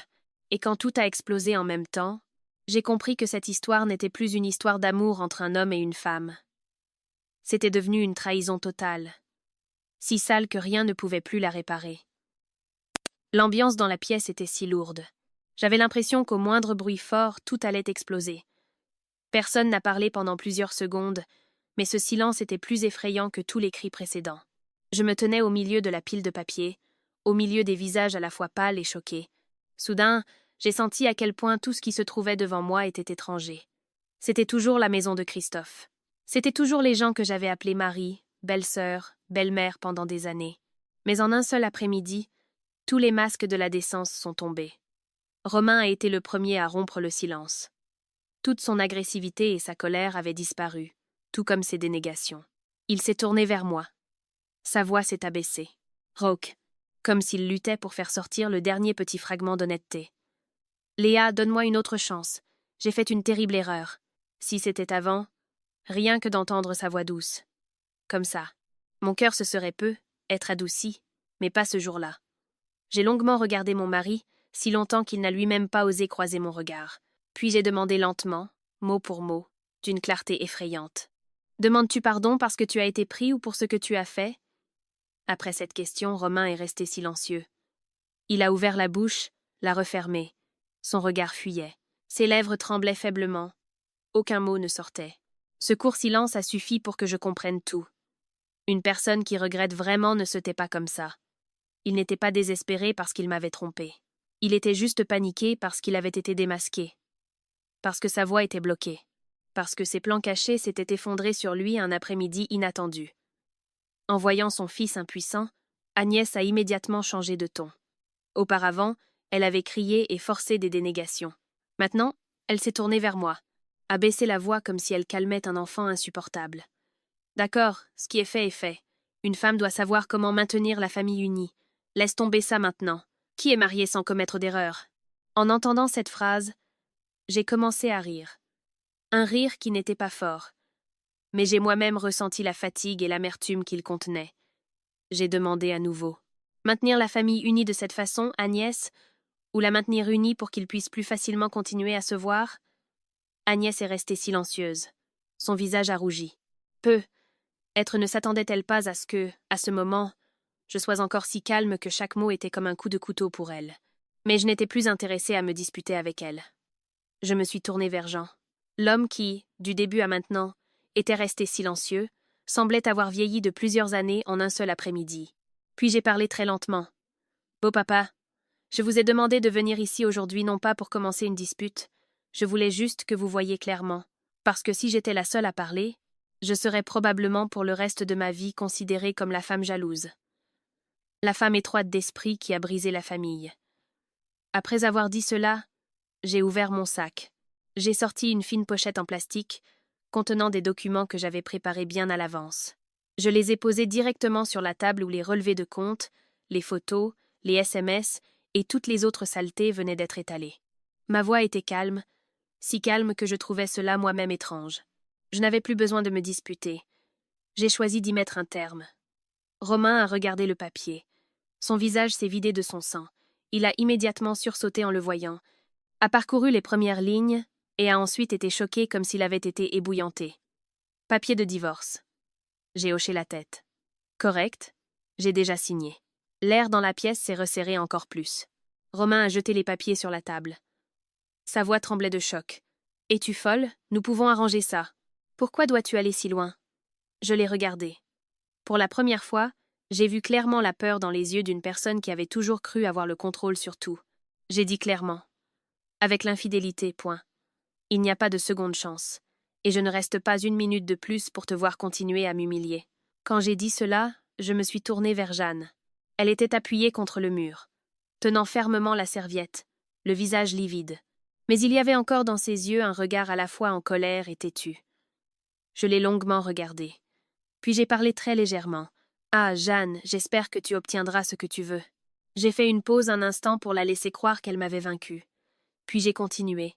Ma voix était calme, mais chaque mot était un avertissement.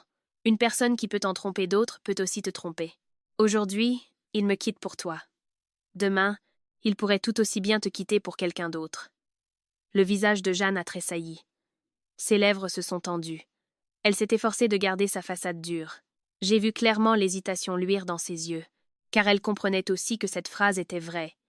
Une relation qui a commencé par des mensonges, en secret, en piétinant les autres. Comment pourrait-elle devenir solide? Romain s'est tourné vers sa maîtresse, et puis vers moi, comme s'il voulait dire quelque chose mais était impuissant. Pendant ce temps, Christophe était silencieux. Ses mains étaient si serrées que les jointures blanchissaient. Je savais que sa douleur était maintenant plus profonde que tous les maux que je pouvais atteindre. Il y a des blessures où les autres ne voient que le sang. Mais ils ne savent pas à quel point la coupure est profonde dans le cœur du trompé. J'ai pris le dossier de documents, je l'ai rangé dans mon sac et je l'ai ramassé. Personne n'a essayé de m'arrêter alors. Peu, être parce qu'ils étaient tous encore sous le choc. Peu, être parce qu'ils ne croyaient pas que je pouvais être si déterminée. Je suis sortie par la porte. Mes pas étaient plus légers que je ne l'avais cru. Pour la première fois depuis des mois à vivre dans le doute, l'humiliation et la confusion sur ce qui était vrai et faux. Je me sentais plus légère à l'intérieur. Non pas parce que j'avais moins à perdre, mais parce que je sortais enfin d'un sale pétrin que nous avions longtemps appelé famille. En appuyant sur la poignée de la porte derrière moi, j'entendais encore les appels interrompus de Romain. « Léa, écoute-moi. » Mais je ne me suis pas retournée. Il y a des mariages qui ne se terminent pas par des larmes, ni par une grande scène bruyante comme les gens le croient. Ils se terminent par un poids énorme, se terminent par un sourire froid quand on a tout vu, et qu'il n'y a plus aucune raison de rester. Quand je suis sortie sur l'allée, la voix stridente d'Agnès a résonné derrière moi. « Léa, arrête-toi !» Ma main s'est posée sur le portail un instant. Je ne me suis pas retournée tout de suite, car elle a continué. Sa voix était à la fois en colère et choquée. « Divorce. Quel divorce? C'est un problème privé. Pourquoi le monter en épingle pour que toute la famille ait de quoi rire? » Quoi? C'est seulement alors que je me suis lentement retournée. Le crépuscule commençait à tomber.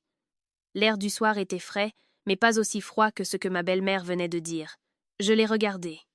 Ma voix était plate comme l'eau. Ce n'est pas moi qui déshonore notre famille. Ceux qui ont fait des choses sales devraient être ceux qui ont peur. Cette phrase a fait taire Agnès. Peu, être que depuis que j'étais entrée comme belle-fille, elle ne m'avait jamais vue répondre aussi directement. Mais avant qu'elle ne puisse parler, Jean est sorti. Sa voix était rauque mais ferme. Rentrez. Maintenant nous devons parler franchement. Toute la famille est retournée dans le salon. L'air y était étouffant. On avait l'impression que quelqu'un avait versé du plomb dans chaque respiration. Romain était appuyé contre la table, le visage blême, le regard fuyant, désespéré, n'osant regarder personne. Jeanne serrait toujours sa poitrine, les cheveux toujours en désordre. Elle a forcé quelques sanglots. Mais à ce moment-là, ses pleurs n'ont touché personne. À peine assise, Christophe a sorti quelque chose de sa poche. Une nouvelle liasse de papier. Il l'a jetée violemment sur la table. Les papiers se sont étalés. Relevés bancaires, rapport de crédit. Il y avait même des papiers qui montraient l'heure exacte des transactions. Sa voix était rauque de colère contenue. Je pensais juste que ma femme était dépensière, qu'elle prenait un peu d'argent en plus pour le maquillage, les vêtements. Je n'aurais jamais pu imaginer qu'en plus, elle nourrissait mon frère avec mon argent. Chaque mot de sa bouche tombait comme des pierres. J'ai entendu cela, et un frisson a parcouru ma colonne vertébrale. Peu importe à quel point ça faisait mal, je n'avais toujours pas imaginé que cette trahison allait si loin. Romain a sursauté et s'est levé. Il a rapidement agité les mains en signe de dénégation. « Non, Christophe, tu te méprends. J'ai juste emprunté. Je pensais rembourser juste après la paix. » Je l'ai regardé et je n'ai pas pu m'empêcher d'éclater de rire. Mon rire a résonné dans la pièce lourde et a déchiré les oreilles. J'ai demandé « L'infidélité est appelée une erreur.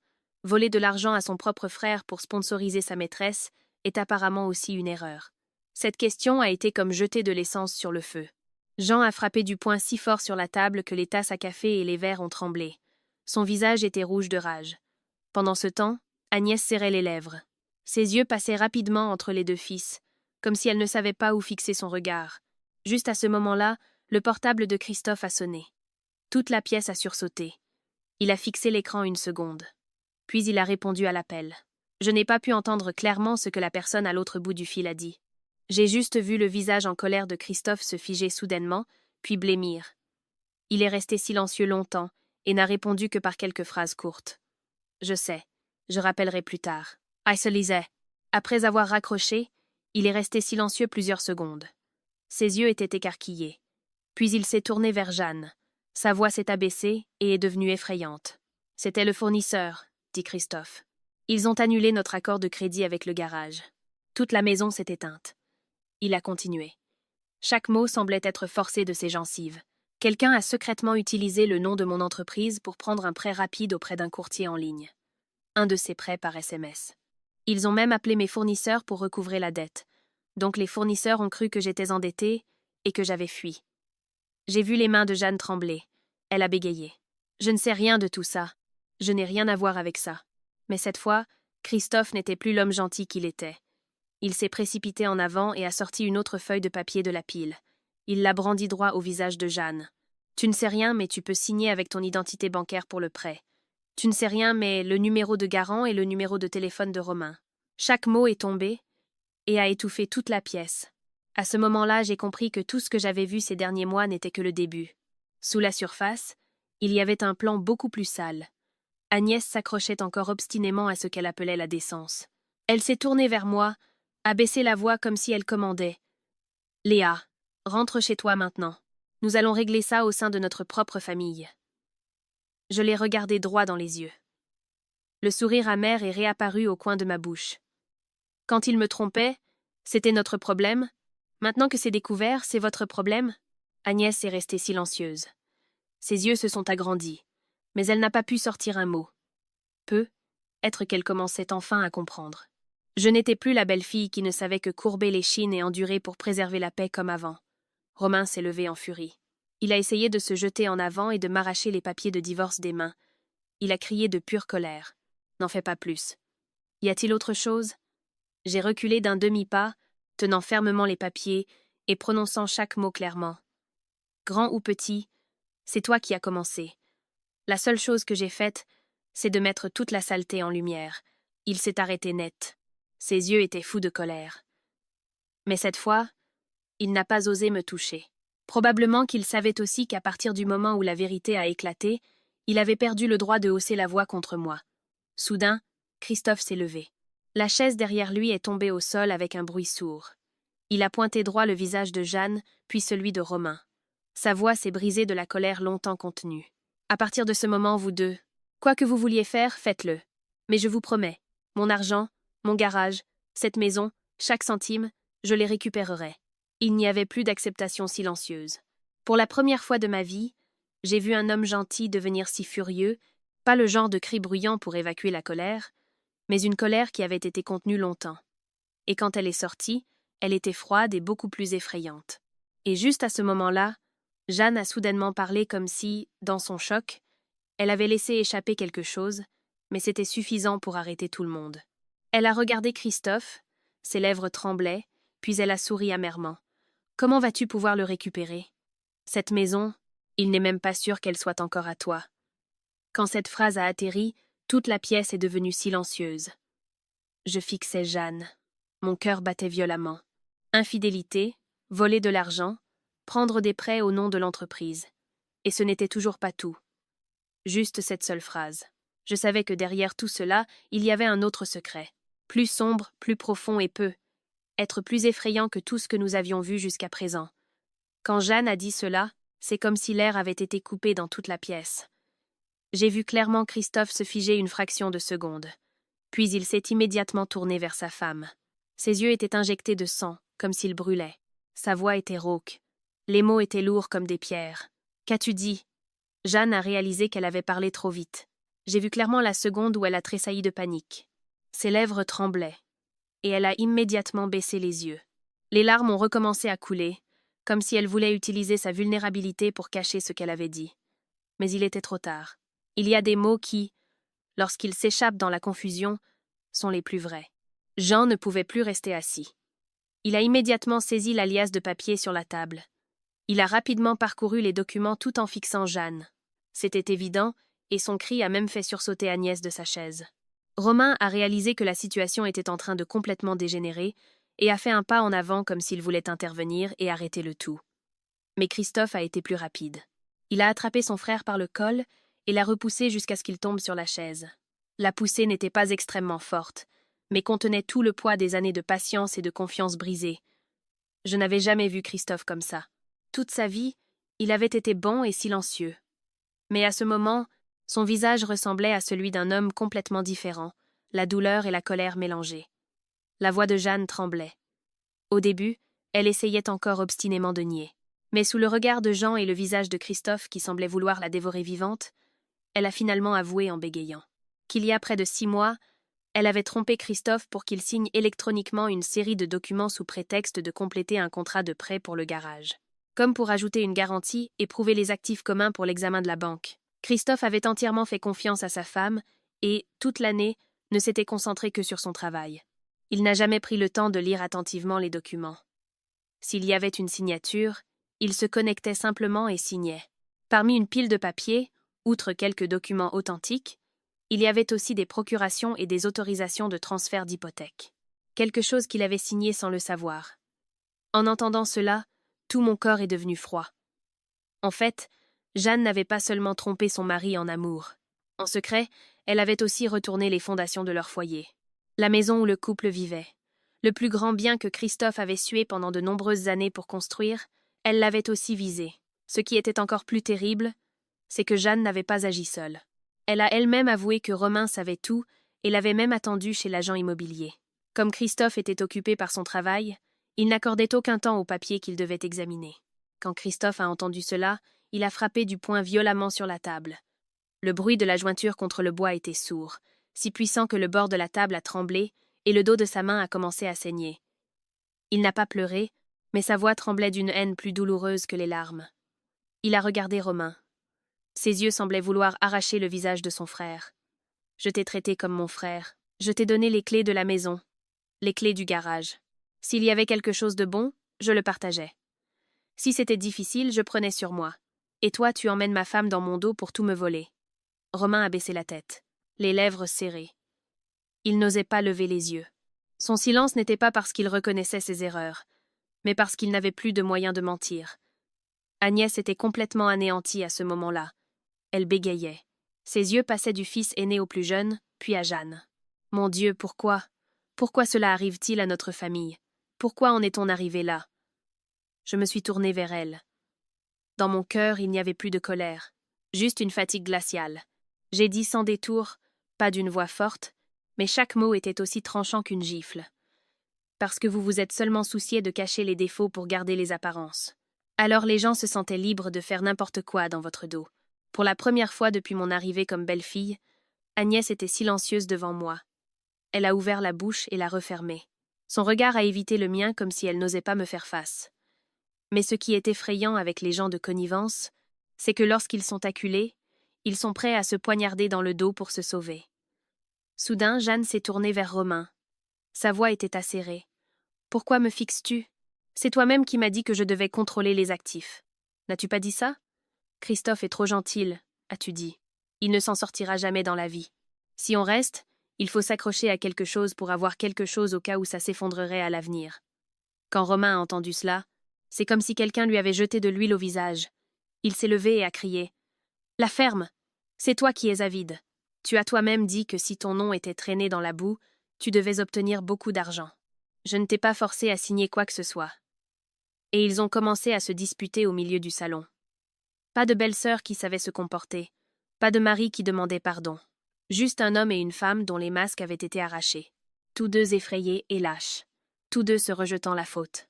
Le flot d'injures a volé avec la pile de secrets qu'ils, s'ils n'avaient pas été acculés, auraient sûrement caché beaucoup plus longtemps. Depuis combien de temps ils avaient leur liaison, qui avait fait le premier pas, jusqu'à leur plan pour retourner la situation contre moi et me faire passer pour la femme jalouse et folle, la destructrice de foyer, pour me sortir du jeu. Ce que j'ai entendu, c'était suffisant pour que le sang se glace. La vérité, c'est que si cet après-midi-là, je ne les avais pas pris en flagrant délit avec des preuves claires. Qui sait, être que je serais devenue la cible du mépris de toute la belle famille, que toute la faute me serait retombée dessus. Jean n'en pouvait plus. Il s'est levé. Son dos semblait courbé comme s'il avait vieilli infiniment en un seul après-midi, mais sa voix était étrangement stable. Celui qui est coupable doit en assumer les conséquences. Nous ne protégerons personne. Cette phrase n'était pas forte, mais elle est tombée comme le dernier coup.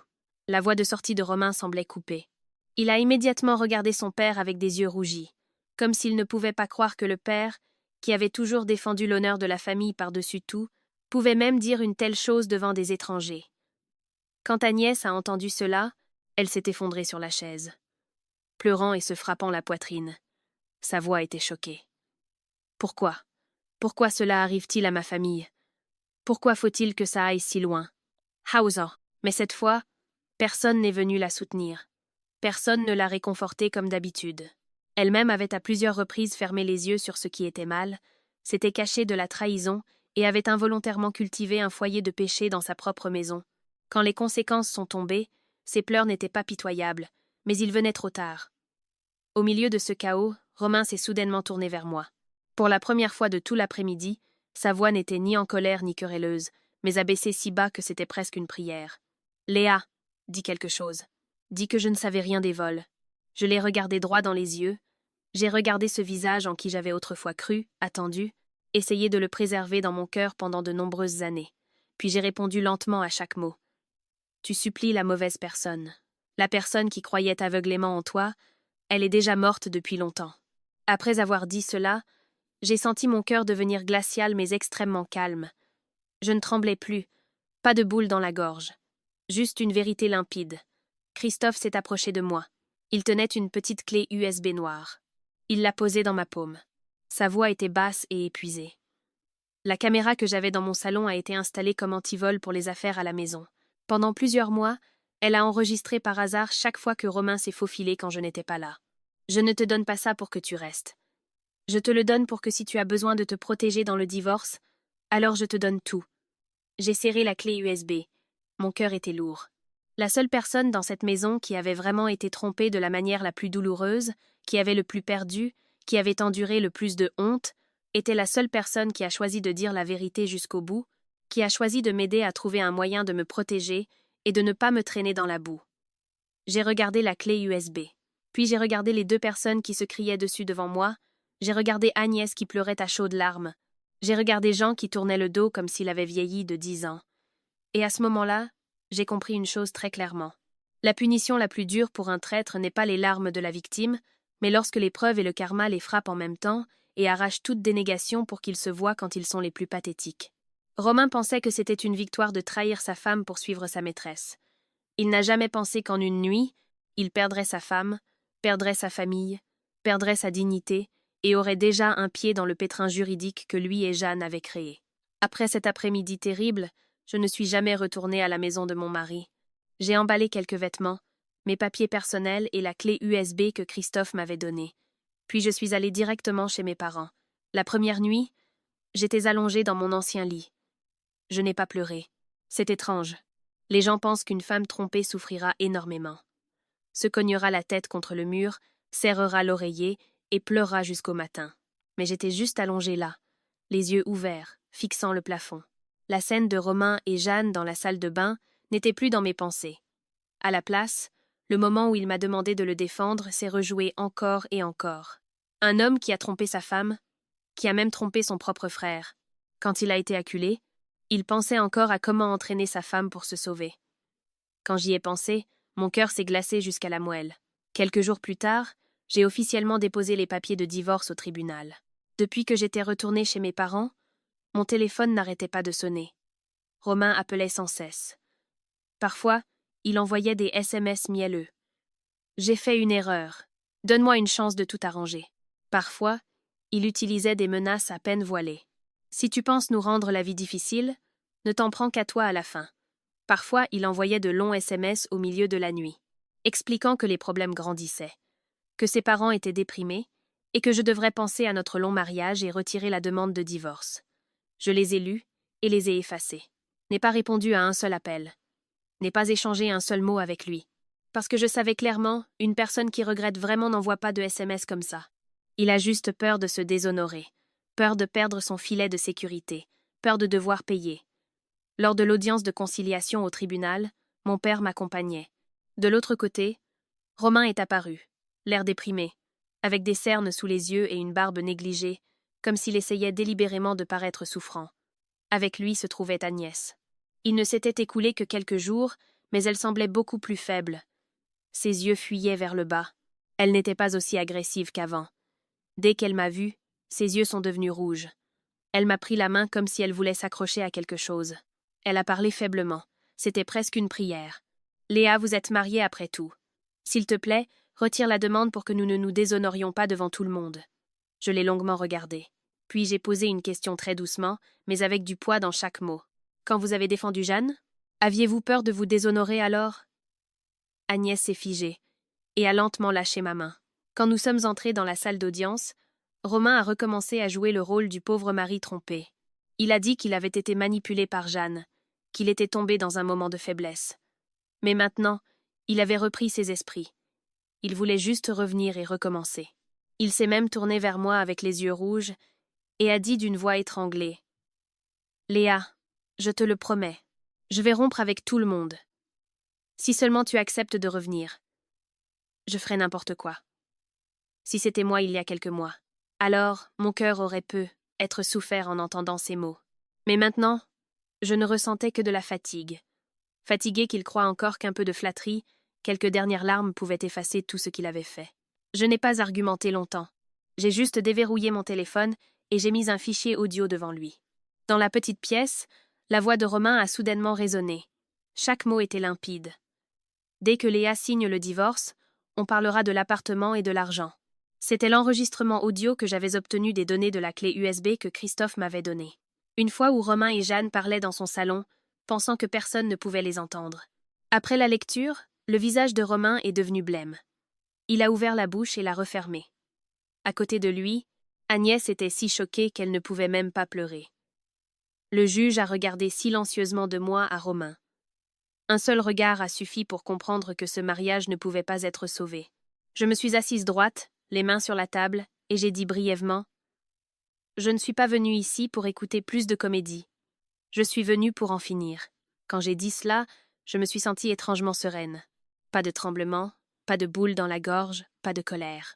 Seulement un calme glacial jusqu'à la moelle. Peut être que lorsqu'une personne a été blessée jusqu'au point de rupture, le seul sentiment qui reste est une clarté totale. Après cette audience au tribunal, l'histoire de Romain et Jeanne ne pouvait plus être cachée, et les voisins, parents et connaissances des deux côtés l'ont progressivement apprise. La famille de mon ex-mari avait longtemps vécu pour son honneur. Partout où ils allaient, ils voulaient être respectés. Maintenant, cette surface polie a été effacée en quelques jours. Ce qui a fait le plus mal à Agnès, ce n'est pas de perdre sa belle-fille, mais que toutes les années où elle a maintenu la façade de la famille impeccable aient été maintenant étalées devant tout le monde. Les gens parlaient de son fils qui avait couché avec sa propre belle-sœur, l'histoire de la belle-sœur qui a volé l'argent de son mari, l'histoire des frères et de la belle-sœur qui ont conspiré pour les biens. Personne ne pouvait la sauver de cette honte. Jeanne a été poursuivie en justice par Christophe. Il a exigé le retour de tous les documents, virements et prêts. Les sociétés de prêt par SMS et les huissiers de justice n'ont pas non plus lâché prise. Elle cherchait constamment Romain. Parfois au coin de la rue, parfois devant le supermarché, parfois elle le bloquait devant le portail de son entreprise. De s'étreindre, il se déchirait maintenant à chaque rencontre. Une fois, j'ai vu de mes propres yeux comment Jeanne insultait Romain en pleine rue. Ses cheveux étaient en désordre. Son visage n'avait plus aucune trace du charme social qu'elle avait auparavant. Elle a crié « Tout est de ta faute. J'ai tout perdu à cause de toi. » Romain ne s'est pas laissé faire. Il a repoussé sa main et a rugi. « C'est toi qui es avide. » Crie. Mais ne m'entraîne pas là. Dedans. Je n'étais pas loin. J'ai regardé la scène et j'ai juste eu envie de rire de ce qu'ils avaient appelé le grand amour. Jean est tombé gravement malade après le choc. Pendant ce temps, Agnès dépérissait. Une fois, elle a visité la maison de mes parents. Elle voulait me parler en privé et me supplier. Mais ce jour-là, c'est mon père qui est sorti et a ouvert le portail. Il se tenait droit. Sa voix était calme, mais chaque mot était comme un clou. Ma fille n'est pas une poubelle dans laquelle vous pouvez jeter vos déchets et ensuite la forcer à les embrasser. J'ai entendu chaque mot de l'intérieur de la maison. J'ai ressenti à la fois de la douleur et une immense gratitude envers mon père. Dans toute ma vie. C'était probablement la première fois que je me sentais si résolument protégée par quelqu'un. Le jour où le tribunal a rapidement tranché l'affaire, j'ai signé de mon nom sans trembler. Romain était assis en face de moi, fixant longuement. Ses yeux étaient fatigués et tristes, comme si jusqu'à ce moment, il ne pouvait toujours pas croire que la femme qui avait toujours enduré, qui avait essayé de préserver la paix de toutes les manières possibles, pouvait être si impitoyable. En sortant, il m'a appelé. Sa voix était rauque. « Léa, n'y avait-il vraiment plus d'amour ?» Je me suis arrêtée un instant, mais je ne me suis pas retournée. J'ai juste dit assez fort pour qu'il entende. « Non, mon amour. Il est mort quand je vous ai vu, toi et Jeanne, dans la salle de bain. Aujourd'hui, ce ne sont que les funérailles. Il y a des mariages qui ne se terminent pas à cause d'une tierce personne, mais parce que les personnes impliquées ont choisi de trahir à un point tel qu'il n'y a plus rien à sauver. Après avoir signé le dernier papier, J'ai emménagé dans un petit appartement en location près de mon travail. Pas grand, pas beau, mais assez calme. Au début, je n'y étais pas habituée. Quand je rentrais le soir et que j'ouvrais la porte, la pièce était vide, pas de voix, pas de dîner prêt. Personne pour me demander où j'étais.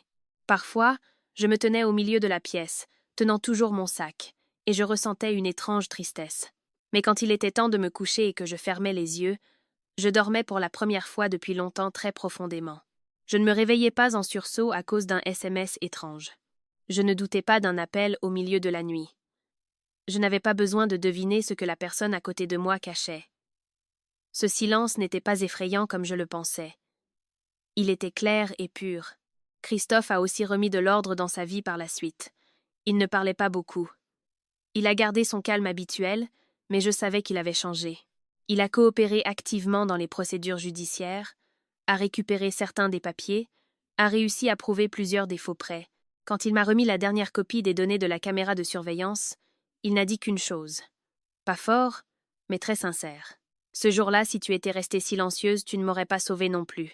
Je ne savais pas quoi répondre. J'ai juste senti que ma gorge se serrait. Il y a des vérités qui, peu importe à quel point elles font mal, doivent être dites. Non pas pour se blesser mutuellement, mais pour que ceux qui restent n'aient plus à vivre dans un piège. Pendant ce temps, Romain a presque tout perdu. Il m'avait perdu. Il n'avait plus sa place au garage de son frère. Sa relation avec ses parents était rompue et irréparable.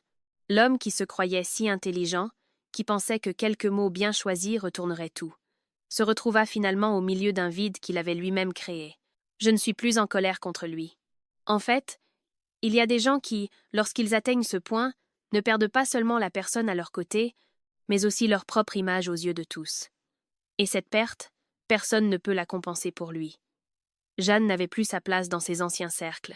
Les gens qui la complimentaient auparavant pour son éloquence et sa gentillesse, maintenant, ils secouaient simplement la tête. La vérité, c'est que lorsque tout a été mis en lumière, il n'y a pas de mots qui puissent le cacher davantage. Le soi-disant génie social. Charmer tout le monde sans limite, c'est avéré n'être qu'une tactique calculée pour obtenir ce que l'on veut. Mais la vie ne donne pas toujours la chance de corriger ses erreurs quand on est allé trop loin. Une fois, Agnès m'a envoyé un très long SMS. Je l'ai lu en entier. Elle écrivait qu'elle regrettait, qu'elle avait eu tort de ne pas m'avoir écoutée quand elle croyait les autres et tournait le dos à sa propre belle-fille dans sa propre maison. Dans un paragraphe, elle a écrit que si seulement elle avait été plus calme, avait regardé plus attentivement. Peut être que tout cela n'aurait pas eu à se produire. Après avoir lu, je suis restée silencieuse longtemps. Non pas que j'étais complètement insensible, mais ensuite, j'ai juste envoyé une courte réponse. Je ne suis plus en colère contre vous, Agnès. Mais je ne pourrai jamais retourner à l'endroit qui m'a fait taire pour souffrir en cachette. Après avoir envoyé cela, j'ai éteint mon téléphone. Il y a des choses qui, une fois brisées, ne peuvent pas être recollées simplement par une excuse. Un après-midi, en rentrant du travail, j'ai vu Romain debout devant la porte de mon immeuble. Il avait beaucoup maigri. Le visage était creusé. La confiance en soi dans ses yeux avait disparu. Quand il m'a vu, il s'est approché. Sa voix était faible. « Léa, pouvons-nous parler un instant ?» Je me suis arrêtée, n'ai ni évité, ni approché. Il a parlé longtemps. Il a dit qu'il savait qu'il avait eu tort. Il a dit que sa vie avait été horrible ces derniers mois. Il a dit qu'il voulait recommencer. J'ai écouté sans l'interrompre. Quand il a fini de parler, je n'ai posé qu'une seule question. Si je ne t'avais jamais surpris, aurais-tu jamais arrêté ? Il est resté silencieux, a baissé les yeux et n'a pas répondu. Mais ce silence était la réponse la plus claire de toutes. Je l'ai regardé un peu plus longtemps. Puis j'ai dit doucement. Je ne me plains pas, et tu ne me pleures pas. Tu pleures seulement le sentiment d'avoir quelqu'un qui te faisait toujours aveuglément confiance, qui était toujours de ton côté, qui laissait toujours la porte ouverte pour que tu reviennes. Mais cette personne, ce n'est plus moi. Quand j'ai dit cela, j'ai continué mon chemin. Il est resté là, derrière. Je ne me suis pas retournée. Et étrangement, je ne ressentais plus rien. Pas de colère, pas de douleur, et pas de pitié. C'était fini. Mon histoire ne se termine pas avec quelqu'un qui devient riche ou avec une vengeance brutale et crépitante. Elle se termine juste par une énorme fatigue. Chacun a suivi son propre chemin, portant le prix qu'il devait payer. Le traître a perdu la confiance. Le manipulateur a perdu sa place.